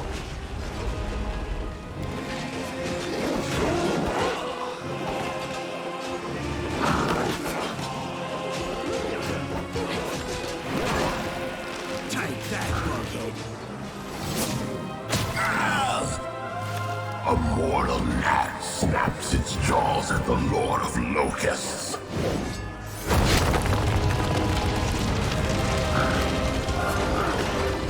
Behold, Iomade. Behold the death I saw. Ich hätte vermutlich doch mehr Index skillen sollen. Also da hat man jetzt echt nicht runterfallen müssen. The silver dragon, Terendelev, the defender of Canabras, fell in battle. Hardly surprising, as she had to fight the demon lord Discari himself. He willed the land to part and swallow all who dared to stand in his way. But the war was still far from over. Okay, vielleicht erholt sie sich näher mal. Voll Counter. Nein.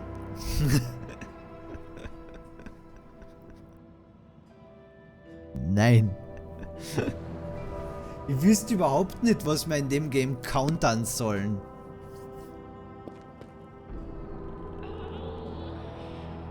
Okay, so.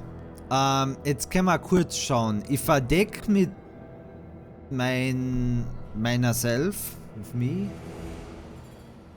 eigentlich nur Menü-Buttons. Ich glaube, das ist tolerierbar. Ich werde hier bleiben. Links unten fühle ich mich wohl. So, okay. Höhle gefallen, hübscher Höhle gefallen. Jetzt haben wir da Spells. Change Shape is das Kitsune-Ding. A Kitsune can assume the appearance of a specific single human form of the same sex. The Kitsune always takes the specific form when she uses this ability. A Kitsune in human form cannot use her bite attack. Changing shape is a standard action. Ah, ich kann also einfach jederzeit einfach... I stand ready.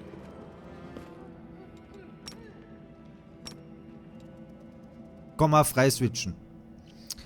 Bleeding Touch. As a melee touch attack, it can cause a living creature to take 1d6 points of damage per round. This effect persists for a number of rounds equal to 1/2 of a level in a class that gave you access to this domain. Minimum 1. Damage.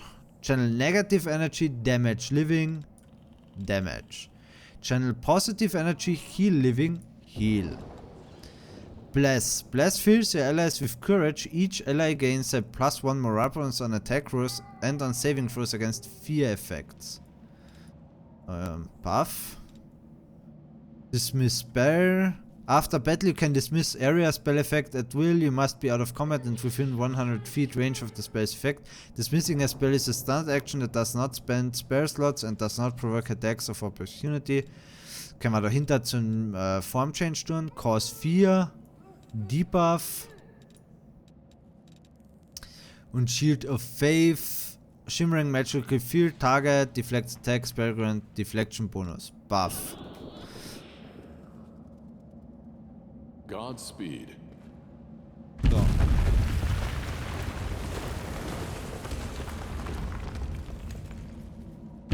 Da ist ja jemand.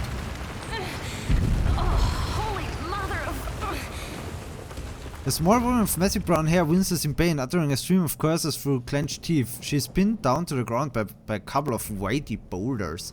Das ist die oben auch schon mitgeredet hat, wo sie mir auf der Bahre einer getragen haben. Hey, stay with me. You actually got pretty lucky. You fell down into a black hole. But at least you're not on your own. You've got a great companion. Everything's going to be just fine. Tell me something. Can you feel your legs? I feel them all right. When say no to a little less feeling in them. My ankle's killing me, but my back seems to still be in one piece. My head, too. That's all that matters. Now, we're going to... Hey! Fancy meeting you down here. You're the one that Terendelev healed today, right? Yup. You aren't injured, are you? Will you help me get her out from under the boulders? Why should we help her? Why not? Athletics 12. Hold on, we are going to get you out from under there. Knowledge word. We don't have to rely on brute strength for this. I tried to find something to use as a lever. Evil. Diplomacy 12. I don't help anyone for free. Pay up or stay stuck under the rubble. Ich glaube, wir nehmen den Knowledge Check da. Skill checks and dialogues. During the course of the game, you will have to apply skills in many different situations. Frequently, we'll have to make a skill check during dialogue. Here, for example, we're trying to help Scylla fetch a Navia from beneath the rubber. The result of such checks determines how events subsequently pan out. Such a check is usually performed by the character with the highest bonus in the appropriate skill in the party.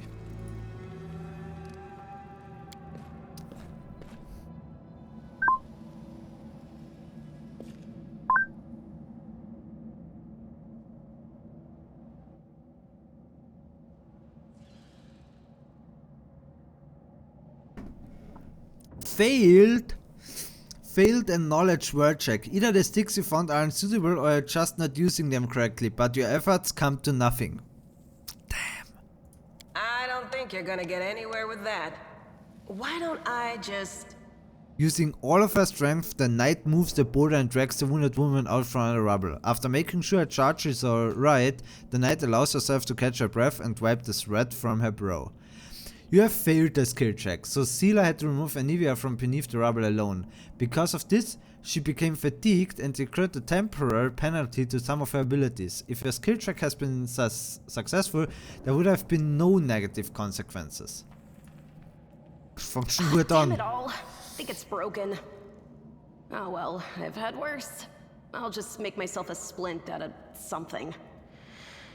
Thanks for the help. I wouldn't have lasted long on my own stuck under there. I'm Anevia Tirabade, of the Eagle Watch. I was overseeing security at the festival square. Ich glaube, I kleines. thought maybe spies or demon worshippers might have something nasty planned. What actually happened though, now that I did not see coming. I don't think anyone could have been prepared for that. Immerhin hat ja nur sie den Penalty abgekriegt, nicht wir alle. Also kleines Damn. Well, I'm Scylla. Paladin by the grace of Iomade. I crossed the whole continent to come to Mendev and fight demons. And well, I've been fighting for a while now. I don't even want to think what might be happening up there in the city. Canabres has lost the protection of Terendelev, and of the Wardstone too, looks like. It's a relic without equal. It was placed here personally by Iomade's herald, with the goddess's blessing. I really wanted to go see it, to pray before it. But there's no point worrying about a stone when there are people dying in the streets. Ich frage mich, ob da oben noch so viele sterben. Wahrscheinlich seien schon alle tot. Yeah, things are looking grim enough, but don't lose heart. Wardstone or no, dragon or no, Canabres will never give in. Simple as. Well, we've introduced ourselves. What about you? I came here to fight the abyss. I'm a scholar. I came here to see the world wound with my own eyes. One person's voice, another person's opportunity. I'm in a city to seek my fortune. I'm led by destiny. I don't know why fate has brought me here, but I feel it was not by chance. I'm a traveler and I just wound up here by chance. My name is Serda. Who I am is none of your business.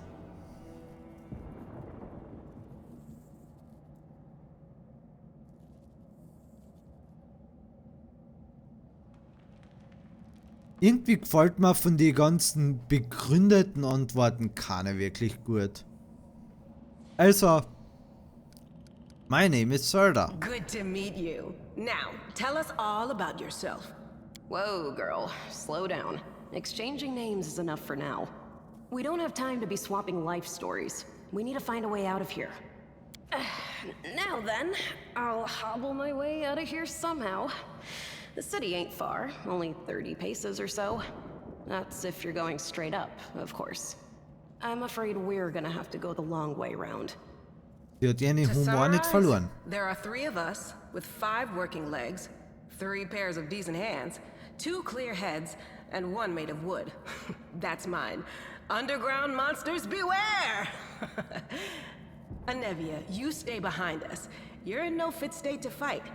If we do come up against anything, the 2 of us will try to manage on our own first. Well, onward! May the good deities lead us back to the open sky soon. Party. Now a party has several characters. To select one of them, click on their portrait or use the appropriate key, Alt 1 to Alt 6. To select several characters, give them or command either drag a box around them while holding left mouse button or click the desired characters with shift left mouse buttons. Und mit Backspace kann man einfach alle auswählen.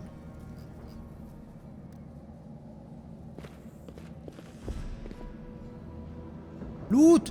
Loot! You'll find a lot of objects that contain loot, enemy corpses, boxes, barrels, and many other environment elements. To see what's inside the container, approach it as with any other object.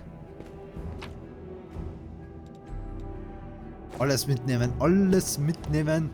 You have acquired a new piece of equipment for a main character. To equip it, open inventory by choosing character and pressing I. I will see this through. Okay, so.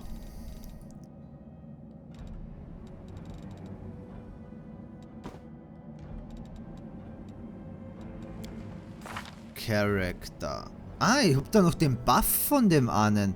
You harness the power of unlife to grant yourself a limited ability to avoid death. While this spell is in effect, you gain temporary hit points equal to 1d10 plus 1 per caster level. Ah, okay. Unseared Fatigue. A fatigue character cannot charge and takes a -2 penalty to strength and dexterity. Doing anything that would normally cause fatigue causes the fatigue character to become exhausted. After complete rest, fatigue characters are no longer fatigued. Ich kann sicher irgendwo noch einmal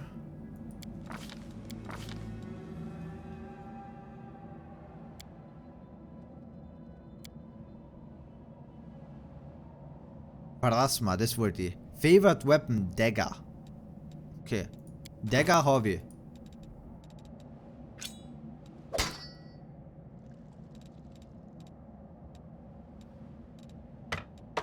Nehmen wir eine Fackel in die zweite Hand. Because, why not? Gehen wir davon aus, dass ihr Ausrüstung schon passen wird. Da haben wir einen Umhang, der +1 auf alle Saving Throws gibt.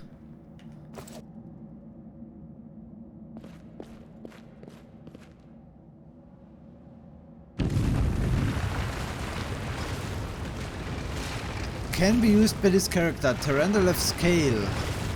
You restore life to a deceased party member. A raised character has number of hit points equal to its current HD. Raised death also removes the death's door condition. Coming back from that is an ordeal. The subject of the spell gains 2 permanent negative levels when it is raised, just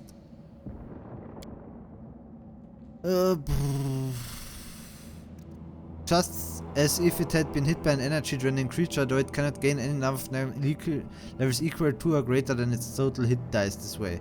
A creature whose permanent negative levels are equal to its hit dice can be brought back to life through raised death. Okay, das mit den Hit-Dice-Dinger habe ich jetzt ehrlich gesagt nicht so ganz verstanden.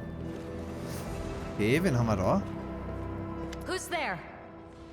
The fine appearance of this young half-elf woman is torn and stained with blood, dust and dirt. However, she holds herself with such dignity that you would be forgiven for thinking you were at a high society party and not in the dank catacombs under the city. Her fingers grip her rapier hilt with confidence, ready to draw it at a moment's notice. At her feet lies a dead body, so mutilated that at a first glance it's hard to tell if it's animal or human. Relax, friend. We're not demons or cultists. Don't poke my eye out with that thing, alright? We fell down here during the attack. I'm Sela, that's Anevia, and this is our new friend. We're looking for a way back to the surface. Really? I'm so ever glad to hear it. Allow me to introduce myself. I am Camellia. I was also in the square when... I can scarcely believe it. How did all those demons get into the city? I thought, naively it now seems, that the Wardstone protected us from attack. And Terendelev, I can't wrap my head around it. Not many could withstand a strike from a demon lord, not even Terendelev. Tell me more about yourself. What happened to this poor man? Who is he? Do you want to join us? We need to keep moving. There must be a way back to the surface somewhere around here. Schon verdächtig, das mit der Leichen? I don't know. He must have been in the square when disaster struck. I tried to revive him, but he was already dead, sadly. He didn't get these wounds from the fall. Be on your guard. Whatever killed him likely hasn't gone far. Hang on. I think I know him. His name's Aravashniel, the egghead from the library. He was a good lad, even if he was kind of stuck up. May his soul rest in peace. Tell me more about yourself. Who am I? Just an ordinary citizen who decided to take a stroll through the square on the day of the festival. But that's not what you wish to know, is it? You most likely wish to know whether I'll be a burden should you ask me to join your group. No need to Eigentlich, ob worry du about vor that. bist. I can assure you that I am skilled with a rapier, and I also possess some knowledge of magic. Na dann, fragen wir sie, ob sie mitkommt. Certainly. Survivors should stick together. It's only sensible. Who knows what else could be prowling about in these caves? We need to keep moving. There must be a way back to the surface somewhere around here. That's right. It would be the height of foolishness to survive a demon attack only to perish under a pile of rubble. Wäre echt uncool. Let's see if this poor bloke has anything useful on him. Not to sound like a heartless brigand or nothing, but we kinda need all the supplies we can get right now. Using abilities. Companion Camellia has the ability to cure light wounds. To use it, click portrait, click icon, click portrait. Ah, okay, weil sie schon verwundet ist. Dann ist sie jetzt kalt. Ich muss noch mal kurz auf die Toilette. Bin gleich wieder da. So. Wird wohl nichts passieren, denke ich.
So. Sorry für die Unterbrechung. Was ist dieses S? Spellbook. Ach, ich habe noch mehr Spells, oder was? Ja, meine Güte, warum senden dann nicht alle gleich heraus? Light. This spell causes touch permanent to glow like a torch, shedding normal light in 20-foot radius from a point touched.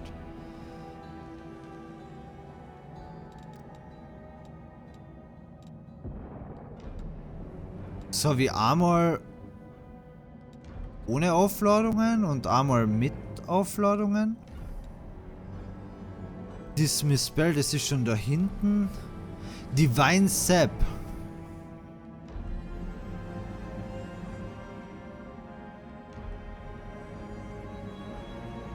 Oder musst du kurz was schauen?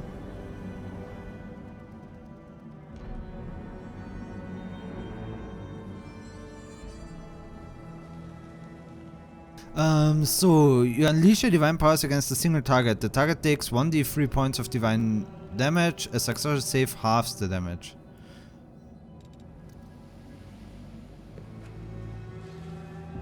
Guidance. This spell imbues the object with a touch of divine guidance. +1 competence bonus on a single attack roll during a skill check. Und Resistance.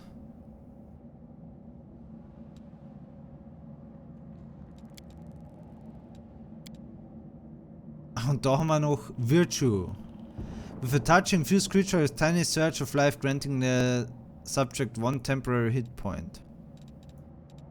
Die wahrscheinlich sind die sonst nicht heraus, weil man da keinen Platz hat. Gott, was haben wir da nachher noch? Abilities. Treat Affliction. Oh mein Gott! To treat an affliction means to tend to a single diseased poison character. Make a lore religion check. If your check exceeds the DC of affliction is removed, you can treat each character only once per day. Okay. Demoralize. Oh Gott, so viele verschiedene. Ah, und da habe ich nur das Damage Living und dann habe ich da aber natürlich auch noch Heal Undead. Gut, das werde ich aber nicht brauchen. Und dann mal Damage Undead.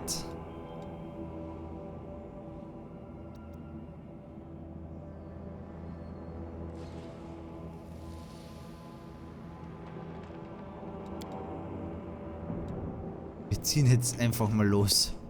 Ach, da, Loot. A Dagger. Der die gleichen Stats hat wie der andere. In dark places, such as caves, it's hard to see anything. There are two main ways to light your path. The first is to cast light spell on a character walking in front party. The second is give one of the characters an ever-burning torch to carry. Ich habe ja eigentlich eine Torch gehabt, oder? Achso, das wäre da ein anderer Waffenslot gewesen. Gut, aber wahrscheinlich ist die Torch Dual Wielden eh nicht die beste Idee und die... Together we stand. Dann lassen wir sie einfach leuchten, immerhin geht sie nach vorne. Defeat is not an option. When combat begins, the game is paused. The pause is convenient to give orders to your characters. To pause or unpause the game, press space. To order your characters to attack, select them and click left mouse button on enemy. To turn switch between turn-based, real-time modes, use turn-based mode or key T. Your enemies are highlighted in red and the others in green. A strip line connects the character to their current target. A timer over a character's head counts down timer until the next round and depicts this character current scheduled action. So, ich war auf jeden Fall vor, im Full Turn-Based Modus zu spielen. Gut, da haben wir jetzt die Dame mit ihren Degen, die kann einfach mal draufhauen. War verhältnismäßig effizient.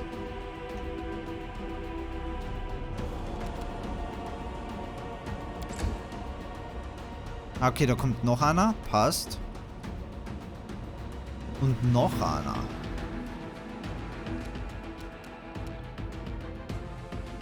Dann haust du auf den drauf. Noch einmal draufhauen kann sie nicht. Fighting defensively, warum nicht? Ich kann da noch draufhauen mit meinem Dolch. Do not hold back. Souverän vorbeigehauen. The spirits demand your blood. Dass die gleich alle Einzelteile zerspringen müssen. Okay, wenn der Kampf vorbei ist, dann beendet er automatisch. Da haben wir Bottle of Oil, ein bisschen Gold und ein Padded Armor.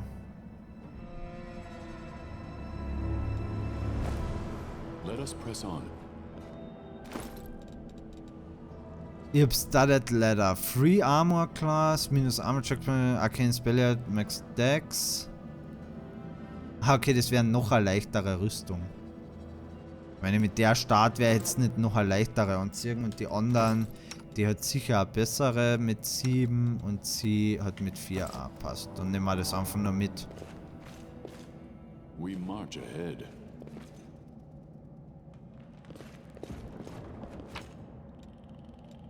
Das ist noch einmal so eine Wiederbelebungsschuppe. They will break against our resolve. Turn-Based Mode. Ja, nach der Reihe, das haben wir gerade eh schon gemacht. So, ich fange an. Ich brauche zu viel Move, um dann noch drauf zu hauen. Könnten einmal den Sap ausprobieren. Dafür muss ich ein bisschen weiter vor. Kommen wir mal daher. Jetzt müsste ich theoretisch noch sappen können. Das ist nicht so effizient gewirkt.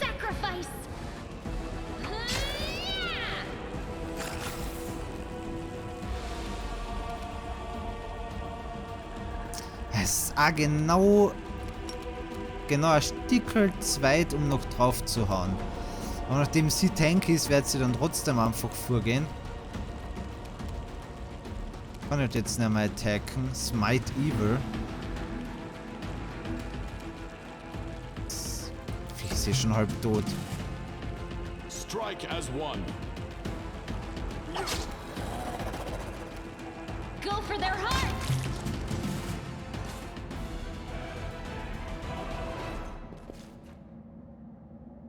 So. Nachdem ich zurück auf will in die Stadt, gehen wir runter. Do not fear. Do not waver.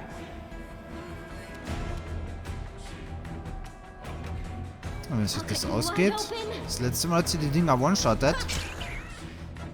Diesmal nicht.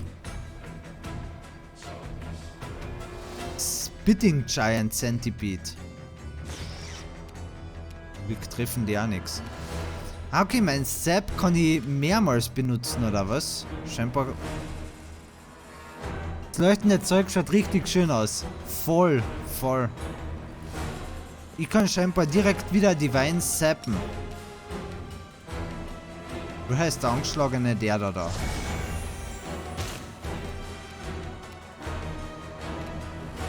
Und dann werde ich mich aber da tankmäßig platzieren.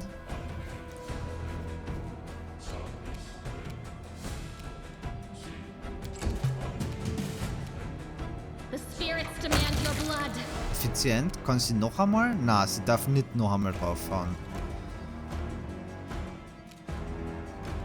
Ja, dann beendet sie ihren Turn. Ah, okay. Die macht damit.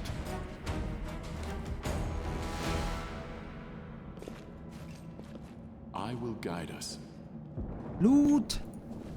Es ist voll cool, dass da nicht irgendwie Leiche oder sonst was angeschrieben ist, sondern wirklich das, was es ist, das, worauf es ankommt. Loot. So, wir haben da eine Potion of Cure Light Wounds. Sie hat da Shield Faith. Okay, sie ist Tank, sie kann definitiv eine verbrauchen. Ich bin greedy, nimm mir selber eine. Inflict Light Wounds. Tun wir mal daher. These bracers grant a very plus 1 luck bonus to and reflex with fortitude und die haben plus 1 Armor Bonus. Ich halte lieber meine. Okay. Warning non-stacking bonus. These braces grant a wearer armor bonus of +1 just for wearing armor. Like most bonuses in armor bonus does not stack with armor bonus from different sources such as bonus from wearing armor or from mage armor spell. What? Nur weil das Ding Armor hat, machen die also nix. Oder was?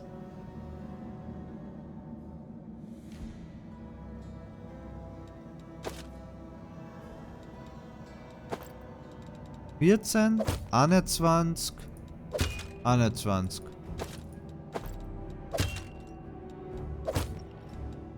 Okay. Es gibt halt auch Plus Armor, also sein...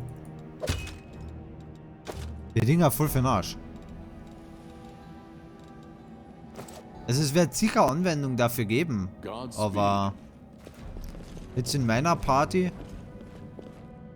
Derweil nicht.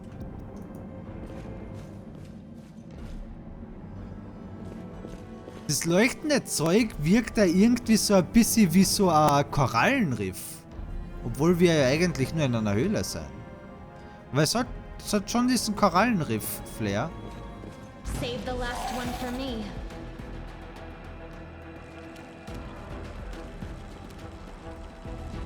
Kannst so weit laufen und noch drauf fahren, ja dann.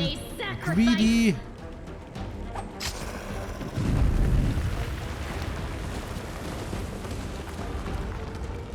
Zeug. Das wäre mein Max-Distance, dass ich dann noch was anderes machen kann. Zum Beispiel wieder mein Zap. Das hat wenig Range. Okay, das ist halt... Da Channel Negative Energy ist halt da AE.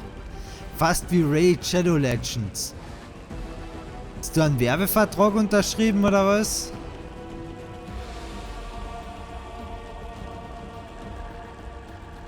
The affected creature becomes frightened. If the subject succeeds at a will save, it is shaken for 1 round. Creatures with 6 or more HD are immune to this effect. Woher weiß ich, wie viel HD das Viech hat?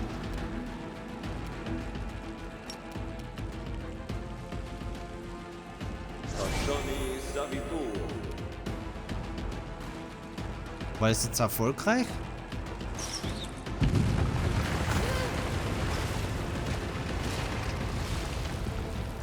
Ah, really? Genau nicht.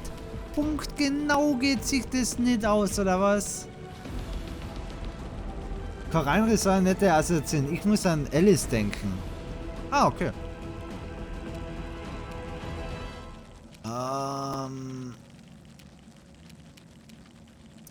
Nachdem es sich eh nicht ausgeht, kann ich auch da hergehen.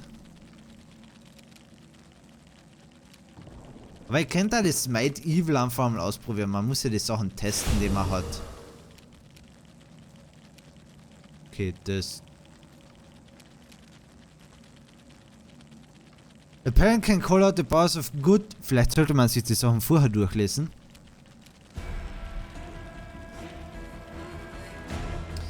A parent can call out the powers of good to aid her in her struggle against evil. A swift action, a parent chooses one target within sight to smite. If the target is evil, the parent adds her charisma bonus, if any, to her attack rolls, and adds her parent level to all damage rolls made against the target of her smite. Smite evil attacks automatically bypass any DR the creature might possess.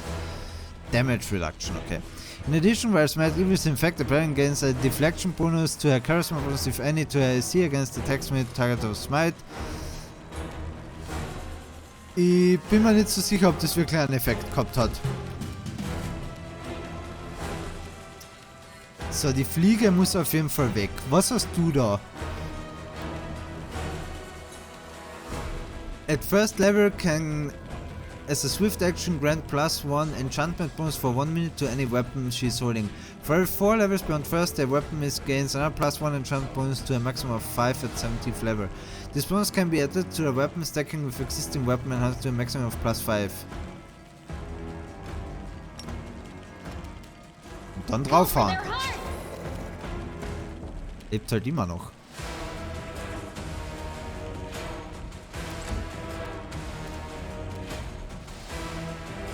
Nachdem wir gerade schon alles durchtesten, Channel negative energy. Damage living. Living werden sie wohl sein. All living creatures in 30-foot radius send us on a cleric. The amount of damage is 1d6 points of damage plus 1d6 points of damage for every 2 cleric levels beyond the first. Drauf gedruckt. Ja, so krass war der Damage jetzt auch nicht. Ich glaube, diese ganzen Spells sind bisher noch nicht so effizient. Ja, da kommt unsere Rettung mit... Ja, what? Da kommt halt wirklich unsere Rettung. Die rammt sie einfach weg. What's on your mind? Du kannst die gleich noch einmal selber heilen. Warum müssen wir überhaupt kämpfen, wenn die einfach angerannt kommt und 2 Bogenschüsse alles cleart? Was haben wir da vorne? Ein Monitor Lizard. We will prevail.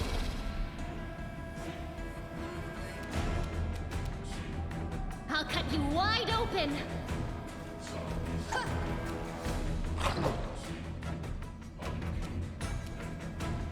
Die ist so langsam. Warum ist die so langsam?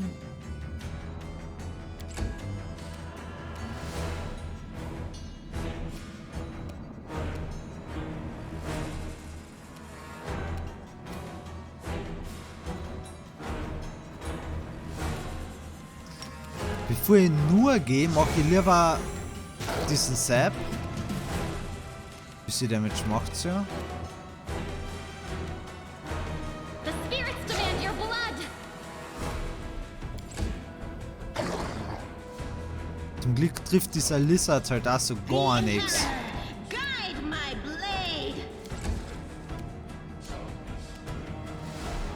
Dann wäre ich jetzt an. Kann ich den jeden Turn machen, oder was? Attack!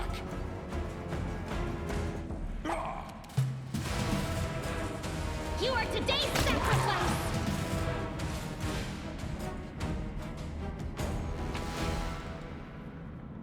Monitor Lizard Skills.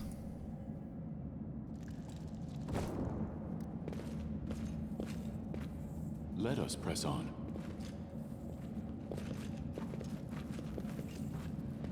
No, I can't just walk away. It's got to be here somewhere. You struggle to make out the man's features in the gloom. As soon as he steps into the circle of light, however, you realize that you have never encountered a creature like this before.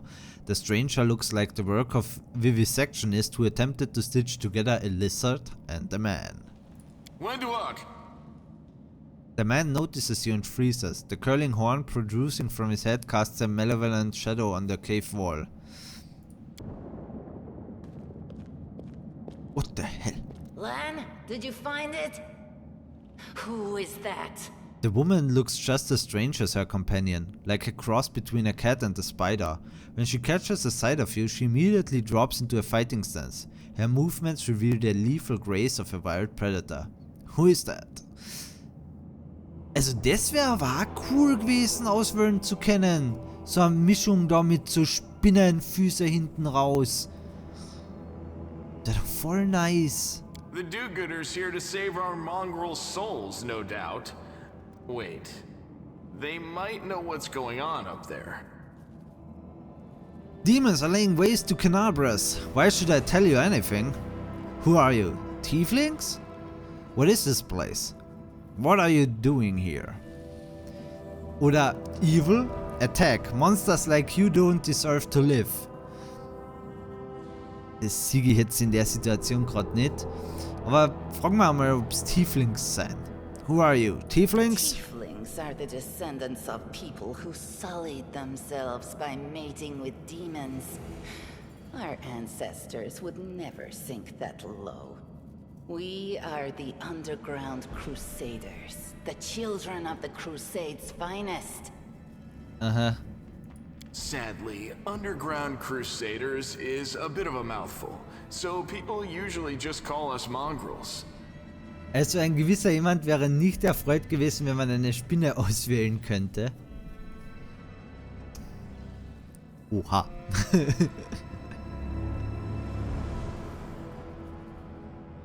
Das wäre schon cool. You just love repeating that, don't you, Lan? Mongrels. That's what the Uplanders call us. But we call ourselves Neathers. Neathers. Okay. No matter what you call us, it's not gonna stop our horns, hooves, or tails from growing. Ich habe auch ein Teil. Das ist nicht so das Problem. Why should I tell you anything? I just thought it might be nice to know why the roof was shaking. Okay. Succeeded at a perception check. Lan tries to appear nonchalant, but he is visibly agitated. What happened on the surface has caused problems for us, and we need to fix them. Okay, dann. Demons are laying waste to Canabras. If things are as bad as you say, then we all have to hurry. You didn't come from the direction of the shield maze. Damn it. I couldn't care less about what's happening on the surface, but the maze. I realize that you guys have your own troubles, but we need to be in Canabras. People are dying up there. Please, show us the way out. What is this place? This is the hall where we remember the glory of our forebears. Sorry about the mess. It doesn't usually look like this, trust me. Sometimes we even wipe the dust off the exhibits. This is where the relics of the first Crusaders are displayed. Our lives are short. Our glories are quickly forgotten. But this place helps us to remember that we are just as worthy as anyone else. And that our lives are not lived in vain. The first Crusaders? You've been down here that long? That's crazy. I've never heard of underground crusaders before. In Canabras, they're called mongrels. People say that they come up to the surface at night and eat anyone foolish enough to wander alone after midnight.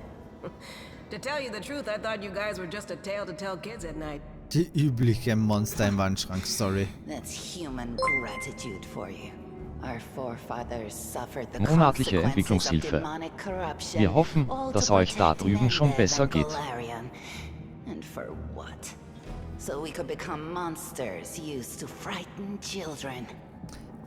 Vielen, vielen, vielen Dank für die Entwicklungshilfe. Sie kommt immer da an, wo es am nötigsten ist. Es sind nach wie vor schwierige Zeiten. Wir sind kurz davor, fließendes Wasser zu bekommen. Also momentan noch nicht. Außer das Wasser fließt auf natürlichen Wege, weil es halt ein Fluss ist. Aber in Häusern haben wir das halt nicht. Vielen Dank. Every mongrel has their own take on it. Our chief, for example, thinks of us as something like a reserve military force. He thinks we're standing by until the moment we're needed, and when we emerge on the surface and save the day, all the people will see how good we are and they'll love us for it. Yeah, he leaves that last part out when he talks about it, of course, but it's easy enough to read between the lines. Ich habe so meine Zweifel, ob die Leute sich plötzlich denken, oh, die Helden mit Horn und Spinnenfuß sind aus dem Untergrund gekrochen. Sie haben uns gerettet, setzen wir sie auf dem Thron. Ich habe da so meine Zweifel. Wenn man gerade gegen Dämonen kämpft und so Spinnenfrau auftaucht. Ich würde als Spinnenfrau vielleicht nicht auftauchen. Das fließende Wasser ist noch nicht, also ich weiß nicht, ob du das schon abchecken solltest, Lumpi. Wie gesagt, fast. Fast. What are you doing here? That's none of your bit. We're looking for a holy sword. It was here, in the center, sticking out of a rock. The sooner we find it, the better. Some kids from our tribe took off for the shield maze. They figured it had collapsed, and now it's their time to go up to the surface, like all the legends foretold. Ein heiliges Schwert, das in einem Stein steckt. Really? Simone ist super. Simone ist wirklich einfach herrlich. Aber das heilige Schwert, was im Stein steckt, habe ich jetzt, glaube ich, auch schon in der ein oder anderen Story gehabt. Except they don't have a clue what's waiting for them up there. They're not fighters. And Saul, the chief of our tribe, is dead set against it. He says that now isn't the time for the underground crusaders to take up arms. If we get the holy sword, we might be able to change the chief's mind. It's a fool's errand. None of us will be able to hold the sword, let alone use it to save anyone. It's not an ordinary weapon. It's made from righteous heavenly flame and will burn anyone who touches it. Das wäre was für ein Inquisitor gewesen. Special land. Righteous heavenly flame will burn anyone. Das Inquisitor oder Paladin? I'll pick it up with my teeth and tie it to my hand if I have to. It doesn't matter. An angel's sword and a troop of stalwart mongrels will be able to work a minor miracle. Speaking of which, you're still here, Wendu, which means that deep down, you know it's possible.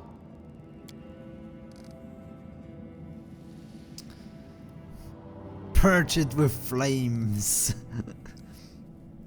Yeah. Maze, does it really lead to the surface? Yes. There are other ways up, but they are far from here. And after the earthquakes, there's a good chance they've collapsed. But the maze... There's a legend among our people that when the walls of the maze fall, that will be a signal for us, the underground crusaders, that the time has come to go up to the surface and fight the demons in the final confrontation. Until then, the people say the maze is shielding us from taking rash actions. I'm the only one in our whole tribe to have been in the maze, and even I don't know if it's true.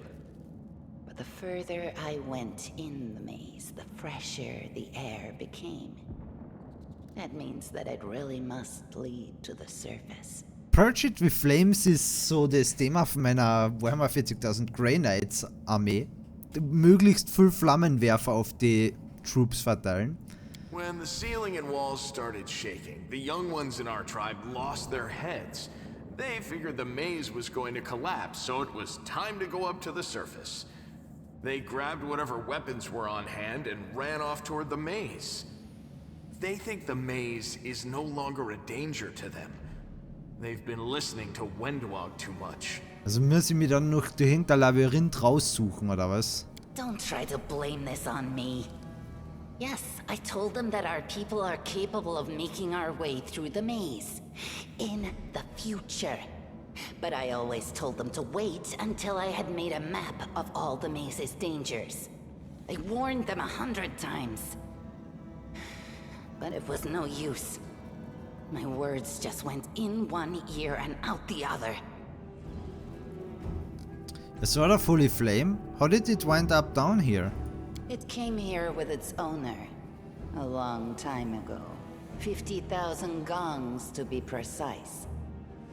50.000 Gongs. Wer zählt denn das? 70 years ago, in Uplander time. Einfacher. 50,000 gongs ago, our forebears found a dead angel here, along with the bodies of his comrades. The tribe gave them a dignified burial, and they were laid to rest with Sicher der Gongbeauftragte. But the flaming angelic sword was stuck in a rock, and no one was able to pull it out. It burned to the touch, like real fire. So the rock was placed over the angel's grave. It should be here somewhere. Maybe the angel will dig himself out and find the sword for us. That might be our best shot in this chaos. Lan, watch your tongue. We'll find the sword faster if we work together. I can help you, but you're going to have to pay for it. Warum? Nö, wir machen da jetzt... Nein. Wir finden es zusammen schneller. Thanks. An extra pair of eyes can only help. The sword will be easy enough to spot. It looks, swordy. Help us, and in return, we'll get you out of here. Now we're talking. Let's get to work. It's a good thing we all bumped into each other, isn't it? What, you want to find the sword quickly so the underground monsters bring you back to the surface? So be it. Jupp, das ist der Plan. Das ist der Plan. Loot. Edible moss. This is a cooking, cook something while resting, okay, und Flame Tongue kann man auch zum Kochen verwenden. I have managed. Statue of an unknown knight. The technique is crude, but the figure was clearly crafted with a genuine feeling. Judging by the style of armor, the knight is from the First Crusade. Some interactive objects aren't easy to find. Moving past such an object, every character automatically makes a perception skill check. If the check is successful, the object is found. Is highlighting, drawing your attention. You can now be interacted with. Okay. We march ahead. Ah ja.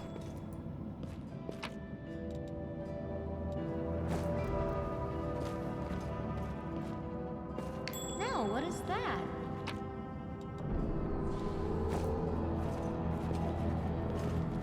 Das heißt Raum ablaufen und auf Dings warten. The room looks like an improved museum or perhaps some kind of temple.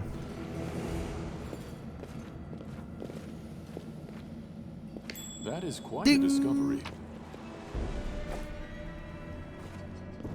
I found... something. And full of gems. Get across. Ich weiß nicht, ich bin mit dem Raum noch nicht fertig. Ich werde zuerst noch da hinten ins Eck gehen. What's that there? Ja, befriedigend, dieses Ding. I found... something.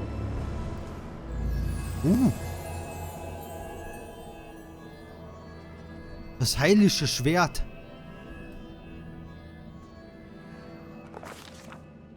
Day 16th. Month Arodus. The 8th. Year 40,715.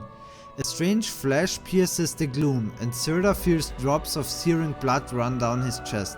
The wound healed by Tyrandalev reopens and weeps scarlet, but there is no pain or weakness. A hazy scene appears, a cave chamber. This one or another one entirely? Sirda's heartbeat quickens, and a stream of thoughts suddenly bursts into his mind. Thoughts that clearly belong to another. Treachery! They betrayed me, trapped me, and stabbed me in the back. My trusted allies, my treasured friends, the people I swore to protect. The people for whom I descended from heaven and came to this turbulent mortal world. There they are, up ahead in the gloom of the cave. What are they waiting for? Are they afraid to draw any closer? Do they believe I am about to die from their treacherous blows? Next to me, a quiet moan. A girl with a golden braid lies on the rocks, clutching her slashed side. She refused to join with the traitors and paid dearly for it. I could have tried to run, but I will not. Whilst I still have strength, I must. While recognizing the foreign origin of these thoughts, Sirda intuits that he can control them somehow. Let's try to heal the wounded girl or furiously call out the traitors. Heal the wounded girl. A spark of healing magic illuminates the eerie, murky scene. Before Sirda, the wounded girl opens her eyes and whispers, Lariel, you said that everything was going to change soon. You said you and the other warriors of heaven would be leaving us on a grand mission to stop the demons forever. Is that true? The frenzy of foreign thoughts comes faster and faster, like a rushing river, and images flash by one after another.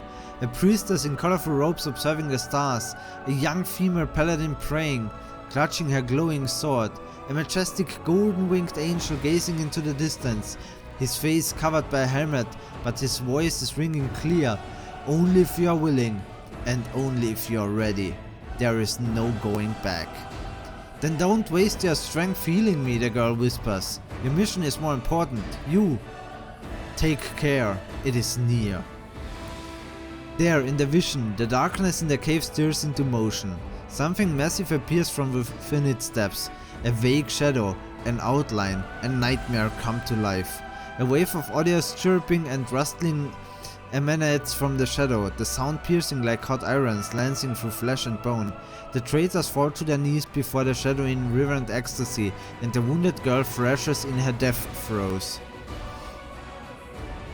Ah, da ist noch weiter. The yawning chest wound burns white hot. Sirda's head pounds with pain, and it's no longer clear whose pain it is. The person called Larier who sent this vision, or the one unlucky enough to receive it. Okay, jetzt kann ich da unten Checks machen. Will 10, but Sirda is determined to fight off the illusion. Knowledge Arcana 10, but Sirda knows how to resist malign influence such as this no matter its origin. And Sirda can do nothing to fight off the illusion. Ne, da werden wir natürlich einen Check machen. Und die Knowledge Arcana sollte ich nicht wirklich haben. Ah, siege da vielleicht sogar. Achso, Knowledge Arcana plus 2. Und Will? Will plus 7. Ja, dann nimm mal Will. Failed. What?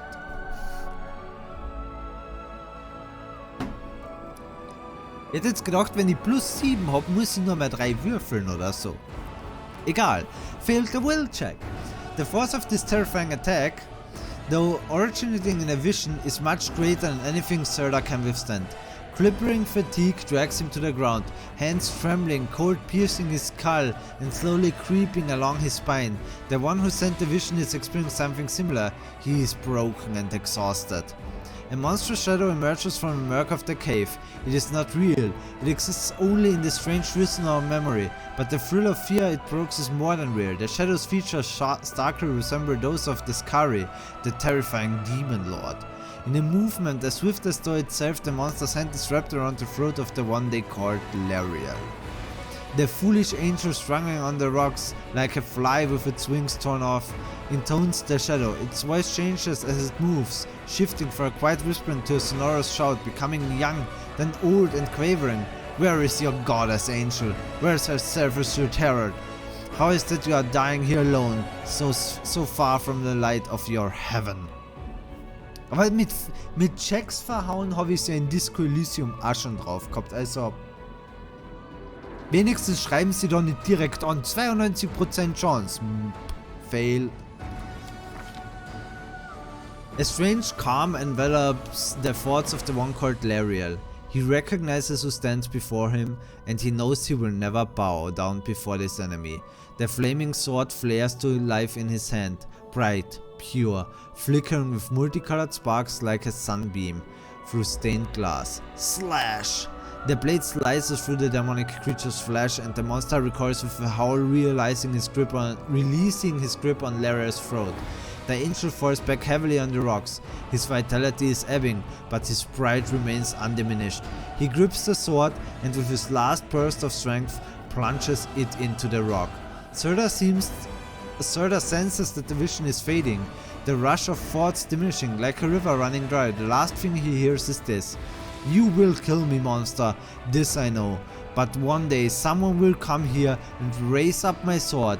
They will rise it up and punish evildoers and traitors, save and protect the innocent."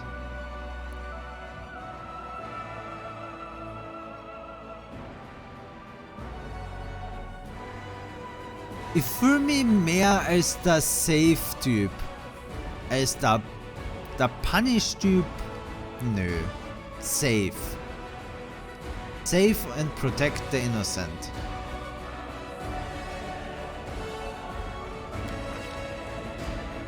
The vision disappears, vanishing in a burst of colors. Sirda does not hear the final words, but he seems to complete their thought, taking it to heart. The words fly from his lip, and with them, something else. The heat blazing in Sirda's chest fades away. The edges of the scarlet wound close, leaving not even a scar behind. Looking down, Zelda sees the flaming sword in his hand, or rather, its outline. The memory of what the sword looked like. With a final surge of warm and soothing light, the sword vanishes, and the light is drawn into his hand. Zelda senses that it will return. All he needs to do is call it. Schlachten. Schau, ich beschütze lieber die Leute, weil wenn ich zuerst zuschaue, wie sie abgeschlachtet werden, um die anderen dann zu bestrafen, das fühlt sich einfach falsch an.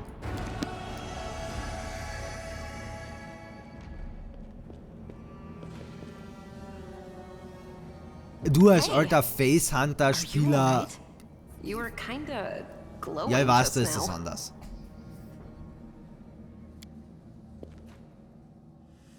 Sela kneels before the light, offering up a prayer to Iomede. That was it. The light of heaven. But how?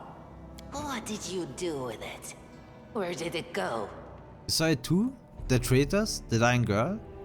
I think I saw the memories of Lariel, the angel who died here. Es war Vision, es würde mich eher wundern, wenn sie das alles gesehen haben. I think I saw the memories of Lariel, the angel who died here. Lariel? That really was Lariel? The angel from the legends.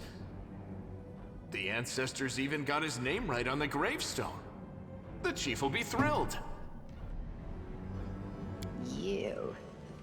Thousands of gongs and no one's been able to touch it. And now you, an ordinary creature of flesh and blood, no different to us, get the sword and start talking about visions. Na, was heißt da no different to us? Ihr seid interessantes Spinnenlady-Wesen und komisches Echsen-Menschen-Dingens.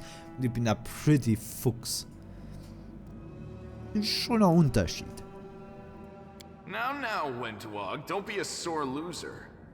He is clearly different from us. Eben. The sword appeared before him, along with the angel's name and all that other stuff, because he doesn't carry our mongrel taint. Heaven doesn't give a damn how special we are. We're born with evil inside us. Heaven doesn't need to know any more than that. I know you're willing to tear anyone apart to uphold our people's honor, but you and Sol, you just refuse to face the truth. We are the way we are because our ancestors' bodies were corrupted by the Abyss. It does the same thing to plants and animals. There's nothing heroic or special about it. It doesn't make us better, and it doesn't make us worthier. Nachdem ich sie jetzt immer noch fragen kann, fragen wir sie. You saw it too? The traitors? The dying girl? It's only us here. Your group, you, me, Wendu, and the light of heaven that sort of got, sucked into you. Any chance you can whip it out again? We do kinda need it. Sorry, I crack jokes when I get nervous. And when I'm upset. And when I'm happy. Also Anyway, immer. what I said, it came out wrong. We need to bring you to Chief Sol. You can show everyone the light of heaven, we'll rally the tribe and go into the maze and we'll get back our kin. Okay. And what if he can't make it happen a second time? What then? The tribe will just say we're crazy and turn its back on us. Requires angel mythic path. Reveal the light of heaven. It seems I can control it. Ui. That is just... wow, I mean, that's amazing. Heaven has truly blessed you.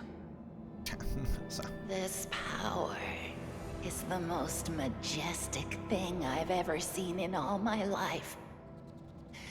Is this what the sun is like, Lan? Yes, it's similar.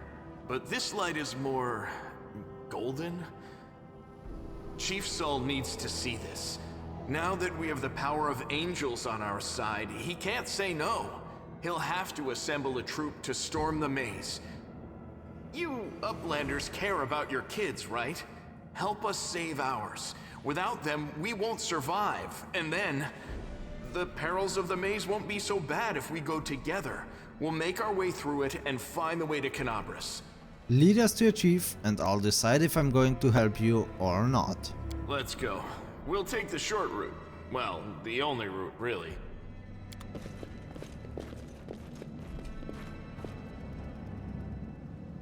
What do we have here? Loot! Achso, okay, jetzt soll ich da was Rumble. Na dann. I hope you appreciate this. Most of the game's mechanics are based on rules of tabletop RPG Pathfinder. You choose the dice for determining outcomes of various actions. The most commonly used die, 20-sided dice, D20. For example, 1D means the result can be from 1 to 20. Trying to get over your character, Camellia, got the result of 22. This result is the sum of the dice rolled, which was 19, and the various modifiers such as the mobility skill bonus. The check's difficulty was 12. Since 22 is not lower than 12, the attempt has been successful. Okay. Und ihr habt vorher nicht einmal 10 geschafft? Every event is documented in a combat log, bottom right corner of the screen. There you can see the result of rolls your characters and enemies, make skill checks and a lot of other things. If you are unhappy with the way a combat goes, check out details of the rolls. You might find something that would help you to optimize your tactics. Aber warte mal, dann muss ja da mein Check drin sein.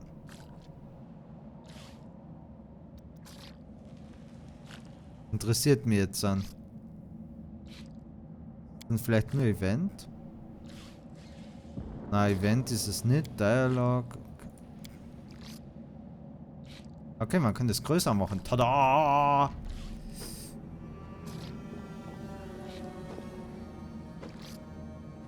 Ah, da, check result. Roll 1! Das ist sicher ein W20 gewesen, oder?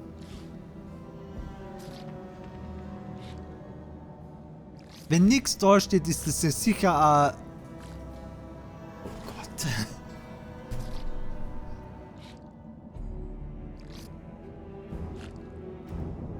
Profi halt, ne? Okay, jetzt sind die beiden auch noch in der Party.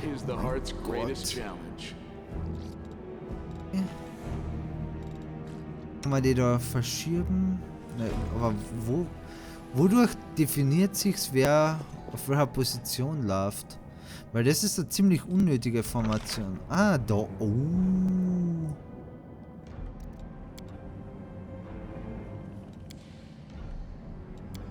Optimal Auto Formation. Aha. Na ja, gut, wenn der sagt, das ist optimal, dann machen wir das halt. Achso, weil die Bade mit Bogen kämpfen. Okay, oh, let's go. Giant Spider. Giant Spiders. Plural. Oh Gott. Die gefällt dann an bestimmten sicher auch extra gut, oder? Bleeding Touch. Naja, wenn ich schon direkt vor dem Viech stehe.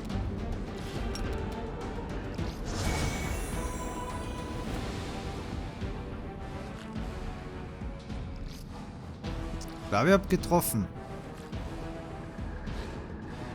Gut, mehr kann ich nicht machen. Da werden wir auf jeden Fall diese Waffenverbesserung aktivieren. Dann einmal kräftig drauf. Ah, das eine ist ein Giant Spider, das andere ist ein Young Giant Spider. Gut, dann können wir vielleicht die Young... Siege irgendwo mehr Stats zu dem? You've crossed the wrong mongrel. You won't survive me. Wow!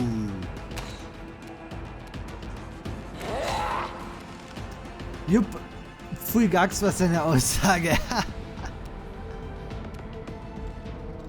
Was haben wir da noch? Point Blank Shot. Ah, okay. Das wäre Close Range.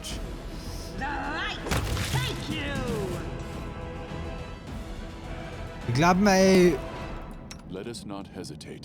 Bleeding Touch hat jetzt, glaube ich, nicht so viel Effekt gehabt. Aber hey.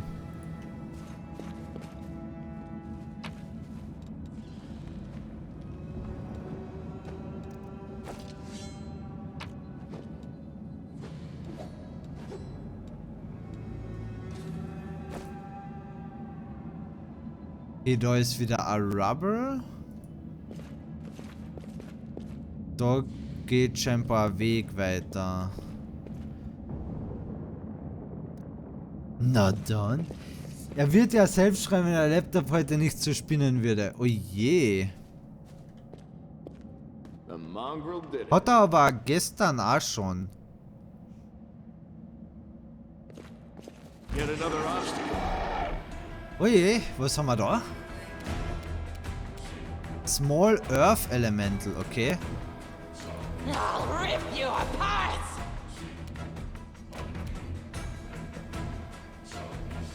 Bis sie weiter fuhr, kann es ja wohl gehen. I'll cut you wide open. Now what is that? The So, jetzt spirits erst einmal demand your drauf. blood. Perfekt. Endure this. Miss. Und dann noch ein Hit. Perfekt. Es wird sich range-technisch, glaube ich, mit dem Spell nicht ausgehen. Oh doch, der Sap geht. Ganz schön viel Reichweite mit diesem Sap. Hat er? Na dann. Ey, was also da mit dem Akku hat er gestern auch ein bisschen rumgestritten. Falls das Problem ist.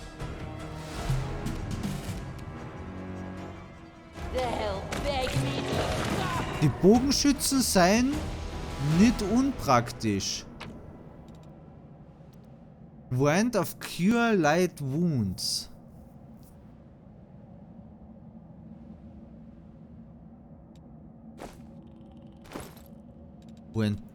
Wo equip ich sowas? I have no need for Ha, this. da unten. Ach so, nö, ist ein anderer Laptop. Ach so, okay.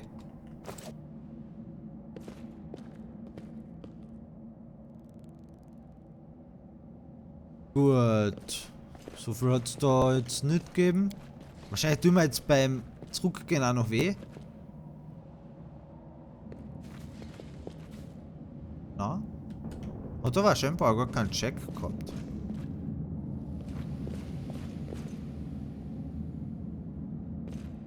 The heartbeat quickens. Gut, die Riesenfliege, es sollte nicht das Problem sein. Diese Bogenschützen brauchen die Muni? Na, oder? Ausgerüstet wird ihn nirgends eine sägen. No match for me. Okay, so, Fliege tot, aber Combat nicht vorbei. Das heißt, da kommt wahrscheinlich gleich noch irgendwo was.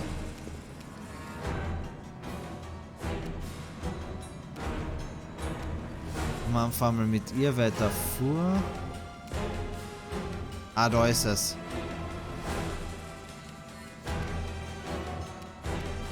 The Inheritor, guide my blade.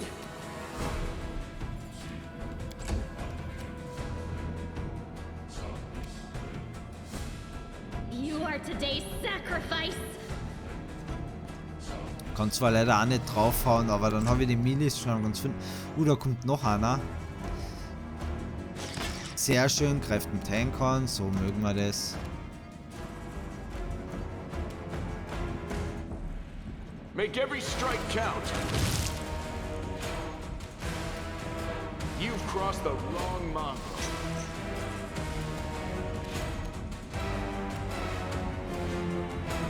Vielleicht kann ich da wieder meinen mächtigen Spell wirken. Na, diesmal reicht die Range nicht. Okay, dann kann ich noch weiter vorgehen und dann machen es halt die Bogenschützen. Attack. Every attack during combat entails the following calculations. First, the attacker makes an attack roll and compares the result of the target's AC to see if the attack was hit or miss. Armor class. Okay. If the attack hits, the attacker makes a damage roll to see how much damage it deals. Attack is an attempt to harm an enemy during combat. To make an attack roll, you roll d20 and then add various bonus penalties from equipped weapon, various abilities, active spells and other factors. The sum of all these numbers make up the attack roll result that is compared to the target's AC. For example, in the last combat, your character Vendurg attacked the enemy spitting giant centipede and got 18. Let's break down this result. Rolling the d20 resulted in 11. Attack bonus plus 7. Base attack bonus plus 1, dexterity plus 5. Enhancement plus 1, Hunter. Okay, plus 7 insgesamt und die plus 7 setzen sich zusammen aus 1, 5, 1. Armor class is a statistic that designates how hard it is to damage a creature, be it thanks to heavy armor, nimble evasiveness, protective magic or something else. To overcome the AC and damage a target, you need to make an attack roll and get the result equal or greater than the target's AC. A roll lower than target's AC results in a miss. Every creature's base AC is 10, this number is modified by multiple of bonus penalties relating to the armor equipped, dexterity bonus, abilities, active spells and so on. For example, your enemy spitting giant centipede has AC equal to 12. This is the result sum of the following sources: armor class 12, base value 10, minus 2, plus 2 dexterity, plus 2 neutral armor to 0 characters AC, and attack bonus. Select this character and open inventory. To make an attack, your character needs weapons. Some swing swords, some bite with mandibles, some burn the enemy with magic fire. The damage a successful attack deals depends on the weapon itself, if the result of a dice roll on various factors such as target resistance or vulnerable to certain types of damage. For example, your character Vendurg attacked the enemy spitting giant centipede and dealt 5 damage. Let's break down this result. 1d8 equals 5 piercing. Das war jetzt nicht so schwer aufzulösen, wie die 5 Damage zustande kommen. Combat Damage reduces target hit points. When the hit point count reaches 0, player's character faints and enemy dies. A character hit point can go below 0. A character can survive as long as the number of their negative hit points is lower than their Constitution Ability Score. When the negative hit points reach this number, the character dies. Ich finde es cool, dass die das da so genau auflösen, dass man das Kampfsystem auch versteht. Weil man kann es ja ohne das Ganze zu wissen spielen, aber ich finde es echt cool, dass das so aufgebrochen wird.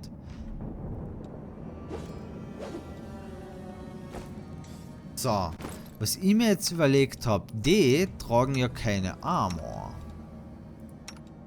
Er hat schon 15, sie hat nur 12 und ihr wieder diese komischen Armschienen gehabt. Damit kommt sie immerhin bei der Armor Class um 1 höher. Weil anders braucht sie nicht.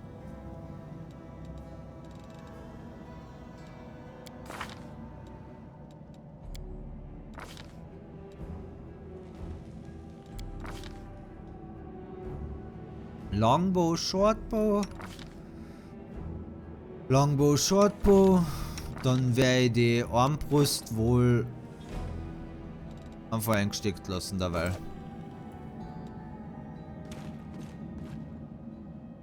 Und die könnten noch einmal dieses Light auf sie werfen.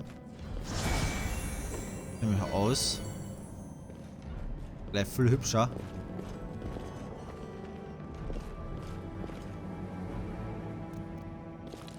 What's that there? Did we find trouble? Spideys. They did. So, was haben wir da? Wir haben Giant Spider und kriege ich die andere vielleicht auch irgendwie ins Target? Na, weil mein Pala genau drin steht, oder was? Dann schieß mal halt auf den Giant Spider da hinten.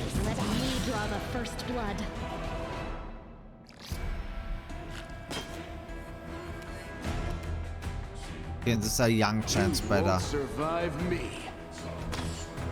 Schießt nur vorbei. Okay, bisher stellen wir uns gegen die Young Spider nicht so effizient an. Geht doch. Und sehr schön, dass einmal ein Gegner nicht in alle Einzelteile zersprungen ist, sondern... Wobei sind die Fliegen auch schon. Passt schon. Karma. Finesse Wielding Monk Weapon. Okay. Wir haben Monk, haben wir da wohl keinen. Masterwork Great Sword. Da will glaube ich auch noch keiner verwenden. Aber was man hat, hat man.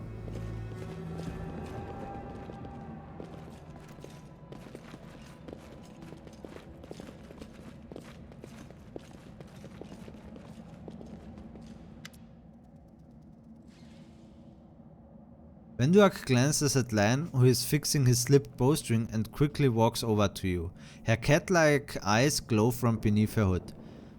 Listen here, you. I don't know who you are or where you come from, but you and I are the only two people here who see things clearly. That's why I'm asking you. Don't show the light of heaven to Sol. Lan is sure that the light should be shown to the mongrels. I thought you considered the mongrels to be great warriors.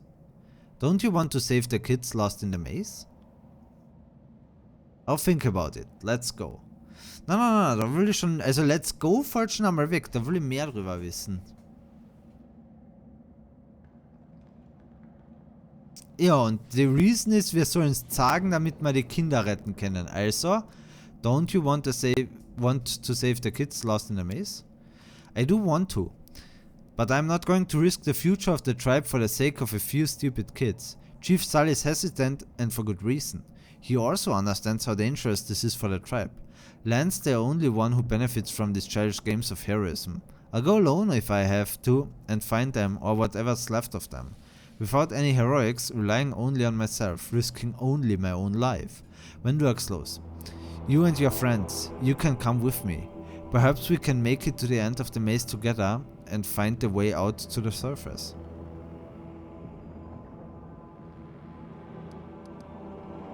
Lan is sure that the light should be shown to the mongrels. Lan. Venduak grimaces and a guttural husky snarl unfolds in her throat. He wants to play the hero. His first idea, if you remember, was to grab the sword and run headlong into the maze. Does that sound like a plan to you? To me it sounds like suicide. The worst part is that the tribe might actually take his words to heart and follow where he leads.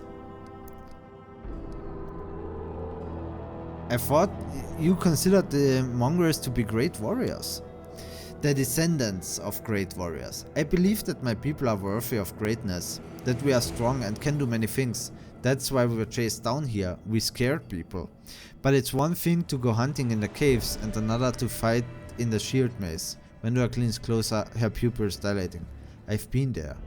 I've spent my whole life training so I can make it through all the way to the end. There were more of us trekkers at the start. We were young and stupid.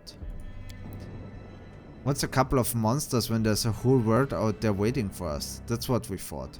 But we weren't prepared. The maze isn't just a physical challenge, it's cunning and full of traps. It's dark as the primordial night, and if you close your eyes and listen, you hear whispers right behind you, and soft singing in the distance that seem to rise and fall with the beating of your heart. Venduak looks away. I had to learn from my friends' mistakes. I had to step over their bodies and go further. I don't want to have to do that again, and it will happen again if a crowd of ill-prepared fighters burst into the maze with no idea where they are going, all because Lan believes that the glowing sword will solve all our problems. I'll think about it. Let's go. Don't show the chief the light, and I'll lead you through the maze to the surface. I swear it. Kann ich Logik schon verstehen, abhängig davon, was in diesem Maze wirklich los ist. Leaving a location. Click this icon to leave a location. To leave, a whole party needs to be near it. Before leaving a location, you'll be able to review and collect the loot you left behind. Das heißt, er wird mir da jetzt einfach nur einmal anzeigen, was ich vielleicht nicht aufgehoben habe, oder was? Das wäre ja praktisch.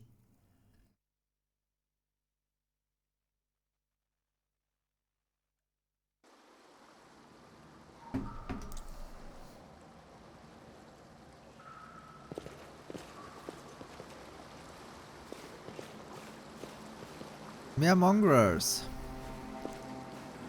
Uplanders? The show stayed on the surface. They've no business coming down here. War nicht so ganz freiwillig.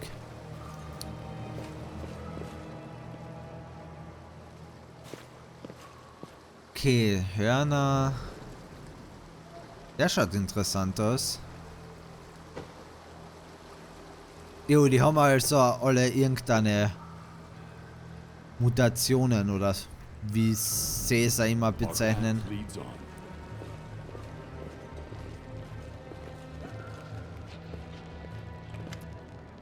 Your first impression of the mongrel village is of a squalid dump, with the odors to match.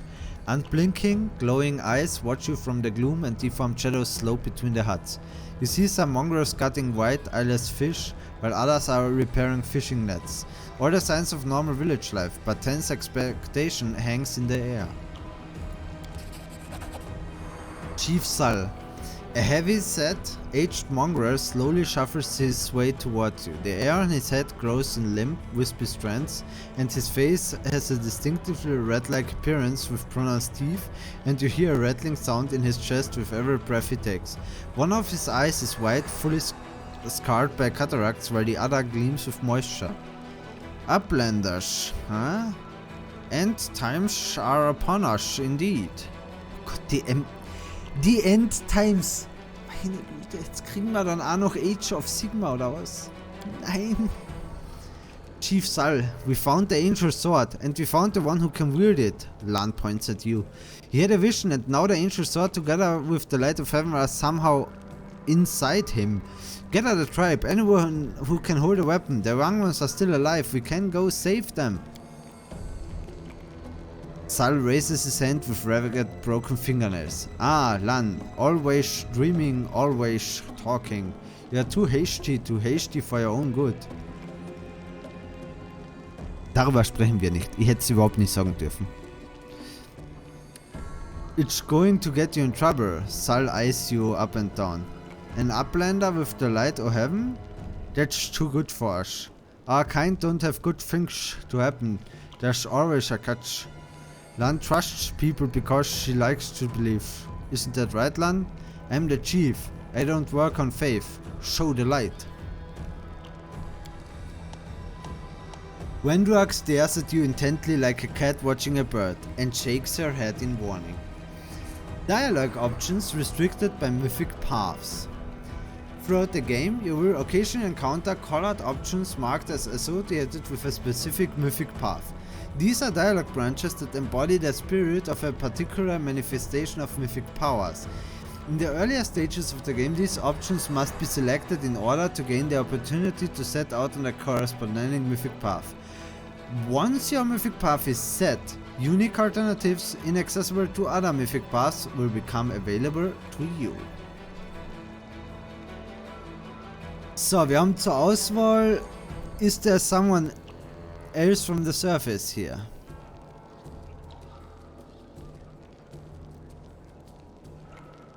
I will help you find the lost mongrels in the maze, but you can quit hoping for a magical sword to appear. Lawful requires ancient mythic path. Reveal the light of heaven. Lan speaks the truth. Chaotic, Lan is mistaken. We didn't find the sword.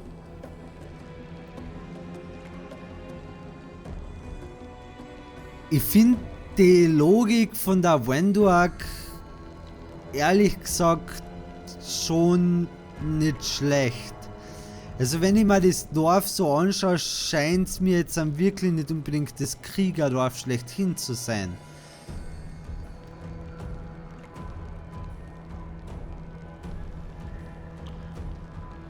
Aber auf der anderen Seite ist es halt auch schwierig.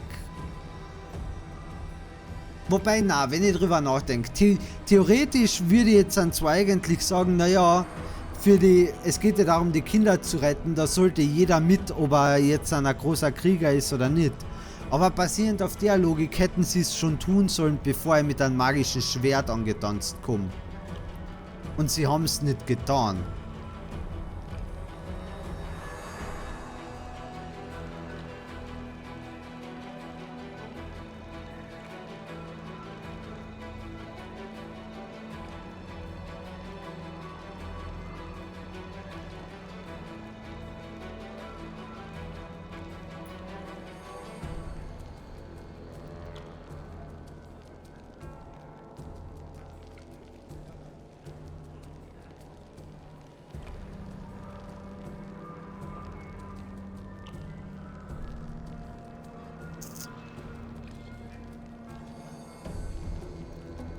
Is there someone else from the surface here?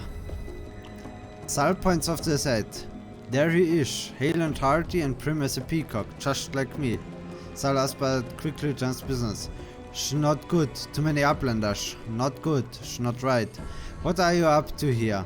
You're not one of us. We're not your kind. When the time comes, we'll come to you, not you to us.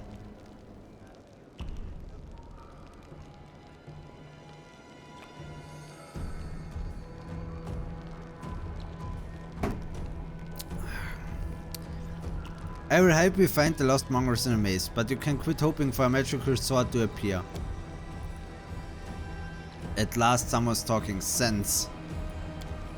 You don't understand. It's holy light, it will scarf the monsters that dwell in the maze. Lan drops his voice. Listen, I don't personally believe in this angelic light, but Sal does. Show him, it won't cost you anything. Oh, das ist jetzt gemein. Also, einfach mit es nicht zu tun, habe ich mich leicht abgefunden. Aber ihn als Lügner zu bezeichnen...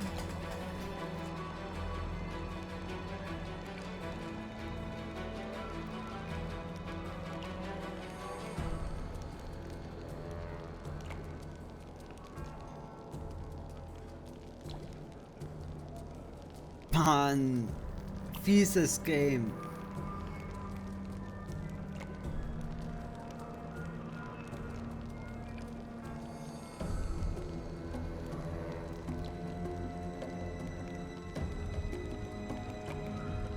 Weißt du was? Save the Innocent.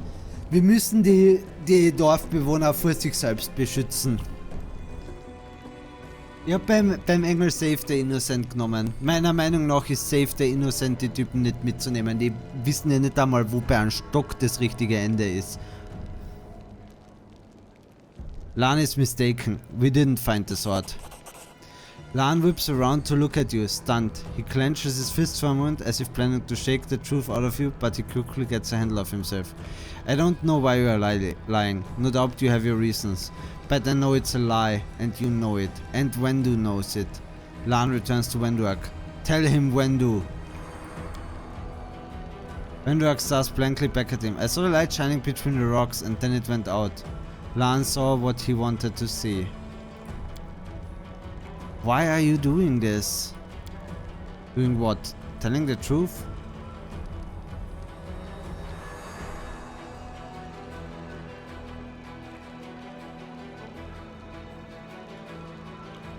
You saw some kind of light near me, and you thought that meant I now have the ancient sword. You were mistaken. There's no need to drag other people into it. I don't want the blood of gullible mongrels on my hands. Oder einfach nix sagen.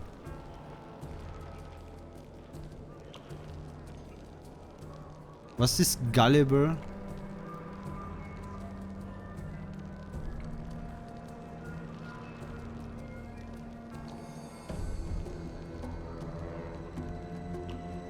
Leichtgläubig. Alter.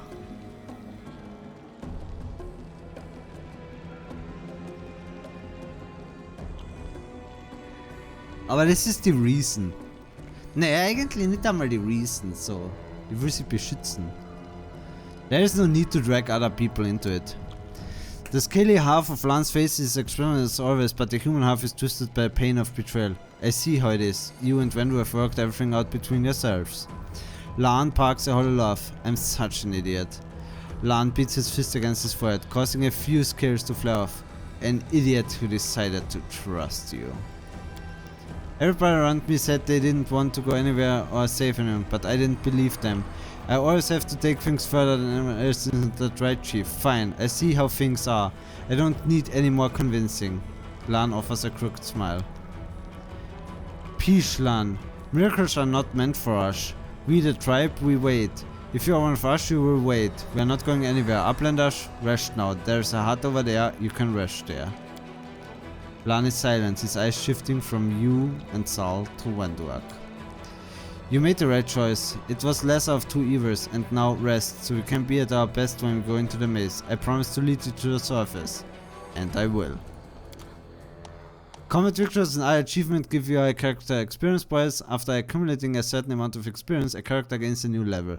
It allows them to take a new class or raise their level in one of the classes they already possess, and also gives other advantages such as increased hit points. When a character gains a level, they can get new feats, learn new spells and skills, increase ability scores. The exact improvements of a character depend on their classes and the total number of their levels. Level up! So.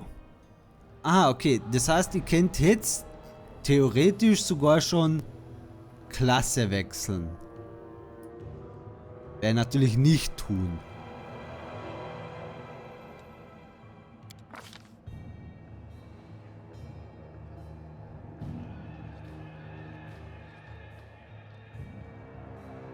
So, da kann ich jetzt...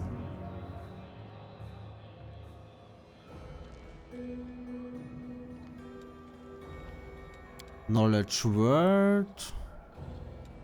Persuasion.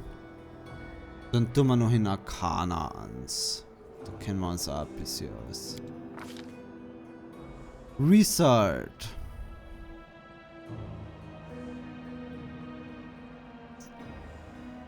Okay.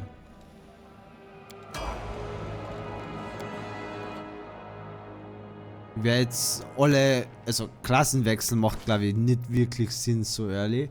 Okay, da haben wir keine zusätzlichen Points. Das Bild finde ich voll cool. Also cool designt. Sieht nice aus. Okay, und sie kriegt da jetzt aber scheinbar neue Abilities, nämlich Lay on Hands, Divine Grace. Bonus equal to a charisma on all saving throws, Lay on Hands. Beginning at level 2 can heal wounds, her own or those of others by touch. Each day she can use this a number of times equal 1/2 of her parent level plus her charisma modifier. Learn hit self, learn help others, okay. I will help where I can. Zu 3 Mal, das ist schon mal nett. Spirit Hunter, ah, das ist ein Shaman, okay. Hat auch keine Points. Kriegt Ice Plant. This hex grants the Shaman +2 natural armor bonus to AC. Leaves the Shaman's skin thick and stiff to the touch.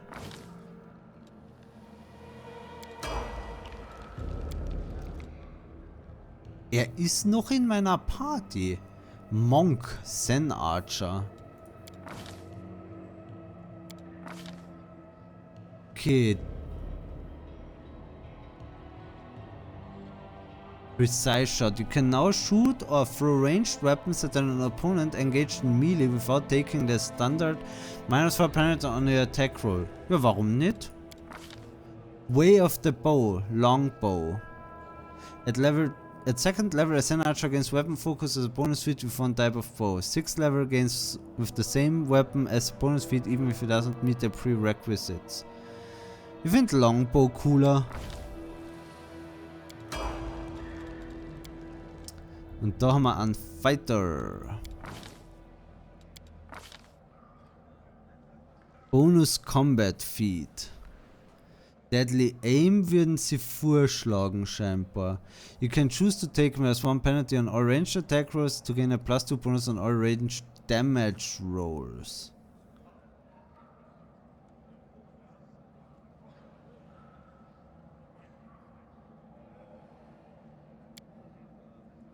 Altering this value will disable automatic leveling up for this character for the rest of the game. I assure you wish to proceed. Cancel. Dann lassen wir das dabei noch so. Okay, soll ich da jetzt dann einfach mitten im Dorf resten?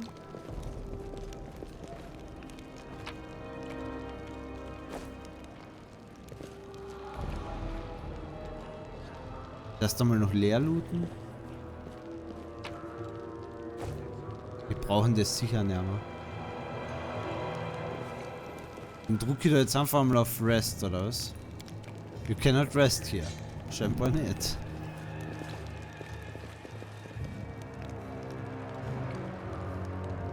hat er denn für eine Hütte gemeint?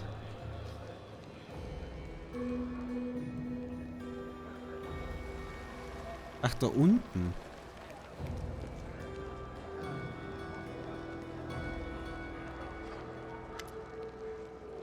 Finally, someone from the surface. I was beginning to lose hope. An elderly man with expensive but not ostentatious clothes approaches you. His face is peppered with several healed cuts and bruises and twisted in an expression of extreme discontent. Allow me to introduce myself. My name is Horgos Gwyrm. Yes, that Gwyrm. You no doubt have heard of me if you've spent any time at all in the city. I have a business proposition for you. What kind of business proposition? I don't know what is happening on the surface right now, but I'm determined to find out. You have no intention of seeing out the rest of your days in this village. I suspect we must find the route back to the surface to the city, if there's anything left of it. I'm a moderately pious man, and I don't mind relying on the help of a person who has the favor of the gods, especially with so many demons lurking about. You are strong, it will be no trouble to you, but I, alas, am not as fit as I once was. I can't go crawling about through caves, playing at scouts. My proposition is simple. Lead me back to the city, and I shall pay you 1,000 gold coins. I suggest we help this man. It's good to have friends among the carnivorous elite. Money first. Diplomacy 16, 2,000 gold.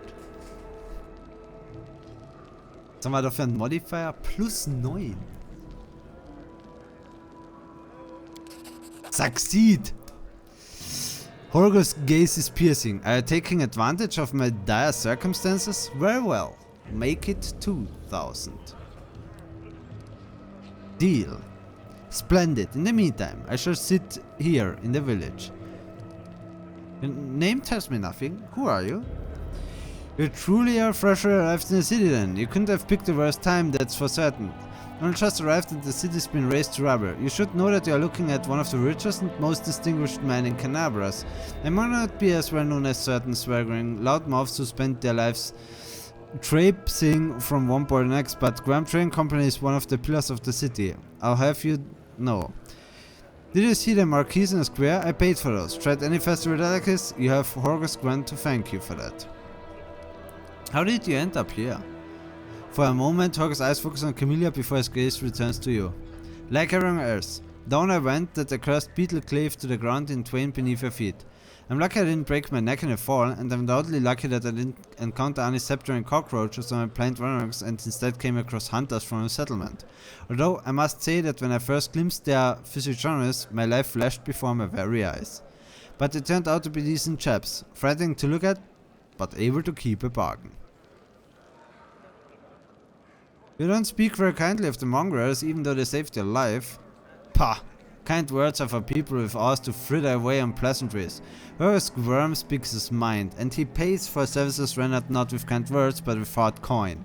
I give the mongrels my dagger in exchange for the help. Its handle is worth more than their whole village. We have to go. Ja, aber ist das auch Runden so viel wert? Go on, don't forget the agreement. When you find a way out, be sure to tell me.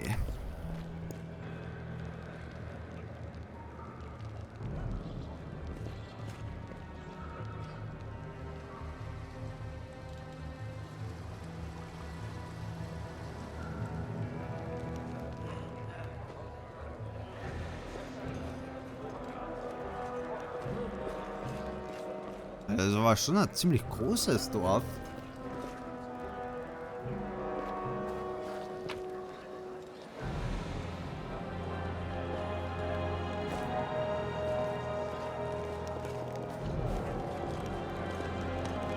Hey Uplanders, come and see my wares. Vendor. Vendor is allowed to buy weapons, armor, spells, scrolls, potions and other things.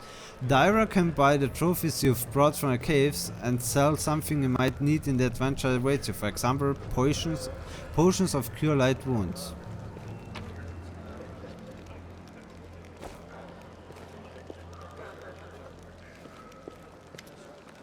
You there! A tall woman, face deformed by enormous swelling, smiles proudly at you, showing off her double row of small sharp teeth.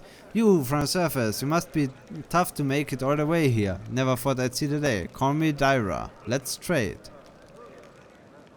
Why are you so eager to trade with me? Because the people here know better than animals now. Dyra yells with surprising anger before being overcome with coughing. Wiping her mouth, she continues. Our forefathers lived in this city. Like you, our people love to reminisce about armies, knights, crusades. But I couldn't care less about that. Savages with clubs can fight a war. Only civilized folk can buy and sell. Let's trade. Okay, so. Da gibt es eben so Sachen, a merchant would pay well for it.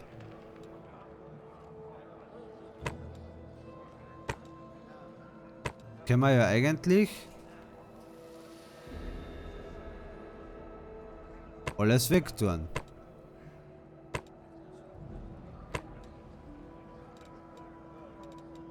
Was wie die Waffen kann ich ja noch behalten dabei.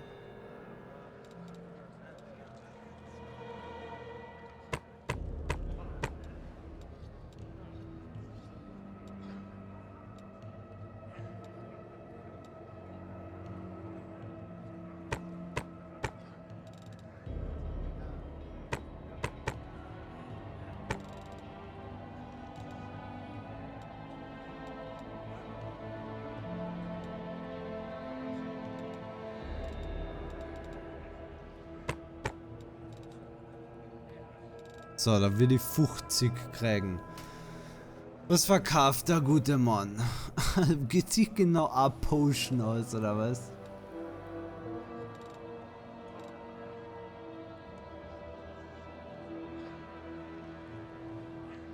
River of Cold Iron Ammunition. Okay. The owner of this work can use it to shoot 20 units of cold iron ammunition. Cold iron ammunition is no for its effect against demons and fake creatures. It fought lower temperature to preserve its delicate properties. Okay, das heißt, grundsätzlich haben die Range-Typen scheinbar unendlich Ammo, außer man nimmt so einen Quiver, die sind dann begrenzt.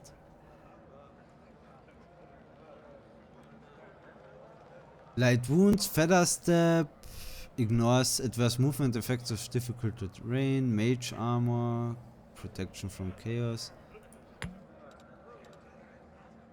Na dann. Habe ich jetzt eine Potion gekauft.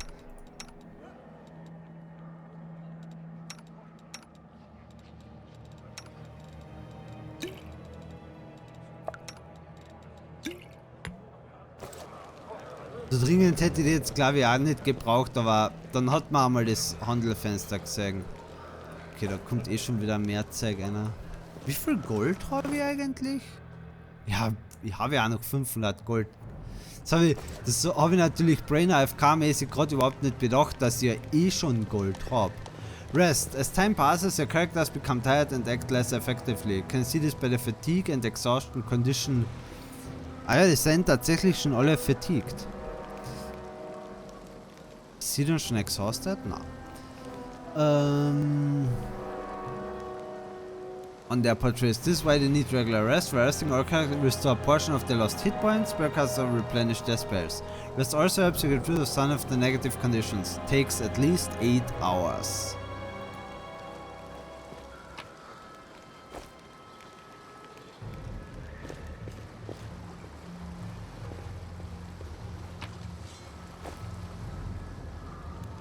You're done. Let's rest. Time passed. 9 hours. It's Venduak. It's time. We're heading out now. Lan won't get in our way. Venduak breathes in deeply through her nose, her eyes narrowing in concentration, like she's trying to taste the air to detect even the faintest sense. Finally, she gives an approving nod.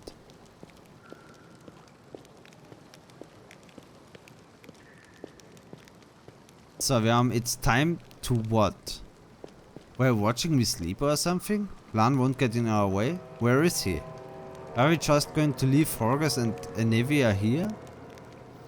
Are you sure the maze is the only way to the surface? Ich frage mich aber, warum kommt er uns nicht in die Quere? Lan won't get away? Where is he? On the way to his death if he decided to go it alone. Or maybe he's in a hole somewhere, crying about how lonely he is. I don't care either way. Okay, der wird sicher Alarm vorgegangen sein. Are you just going to the Forgas and the Navy are here? Getting you out at once will be difficult. We'll let the injured woman recover. Do you think I like knowing there are uplanders sitting in our village? But trying to drag an injured person through a maze would be suicide.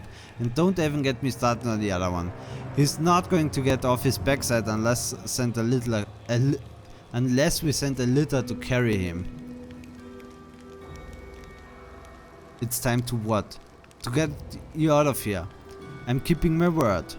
It's quiet now, the village has settled down. I know the shortest route to the maze. We'll take a boat. No one will see us.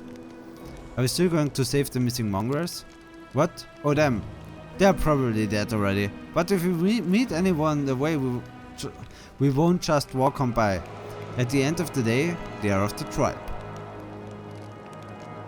Were you watching me sleep or something? You think I like looking at uplands? I've got better things to do. Don't think you're special. Let's go. It's time to get out of here. Right, and another thing. You could have chosen not to listen to me, but you did. That means you have real strength in you. A strong person can take the truth even if they don't like it. And the truth was on my side. I want to say thank you. You saved the tribe from a stupid mistake. They are alive now because of you. Now let's go to the boats. We'll get there fastest by water.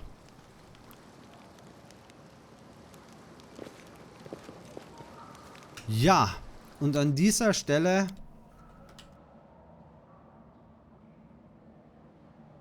nachdem für die Charaktere an der Stelle ein neuer Tag im Grunde genommen beginnt,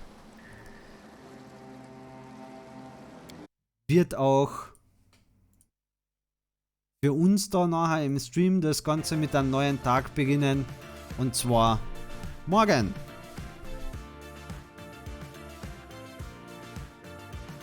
Es ist immerhin kurz vor 11, passt zeitlich super. Und dann machen wir da morgen Abend weiter. Und schauen wir, was in diesem Maze passiert. Wen wir noch retten können. Ob von den Kindern noch wer am Leben ist. Ob der Lan noch am Leben ist. Ich bin gespannt. Also ja, mir gefällt es bisher auch sehr gut. Es spielt sich angenehm, es ist interessant, also so wie es geschrieben ist, passt bisher auf jeden Fall. Und also optisch ist es auch sehr cool gemacht vom Monster Design, die Spells sind echt hübsch. Ich glaube, das wird noch cool. Also, vielen Dank, dass ihr alle dabei wart. Schlaft's gut und dann sehen wir uns morgen wieder. Ciao, ciao.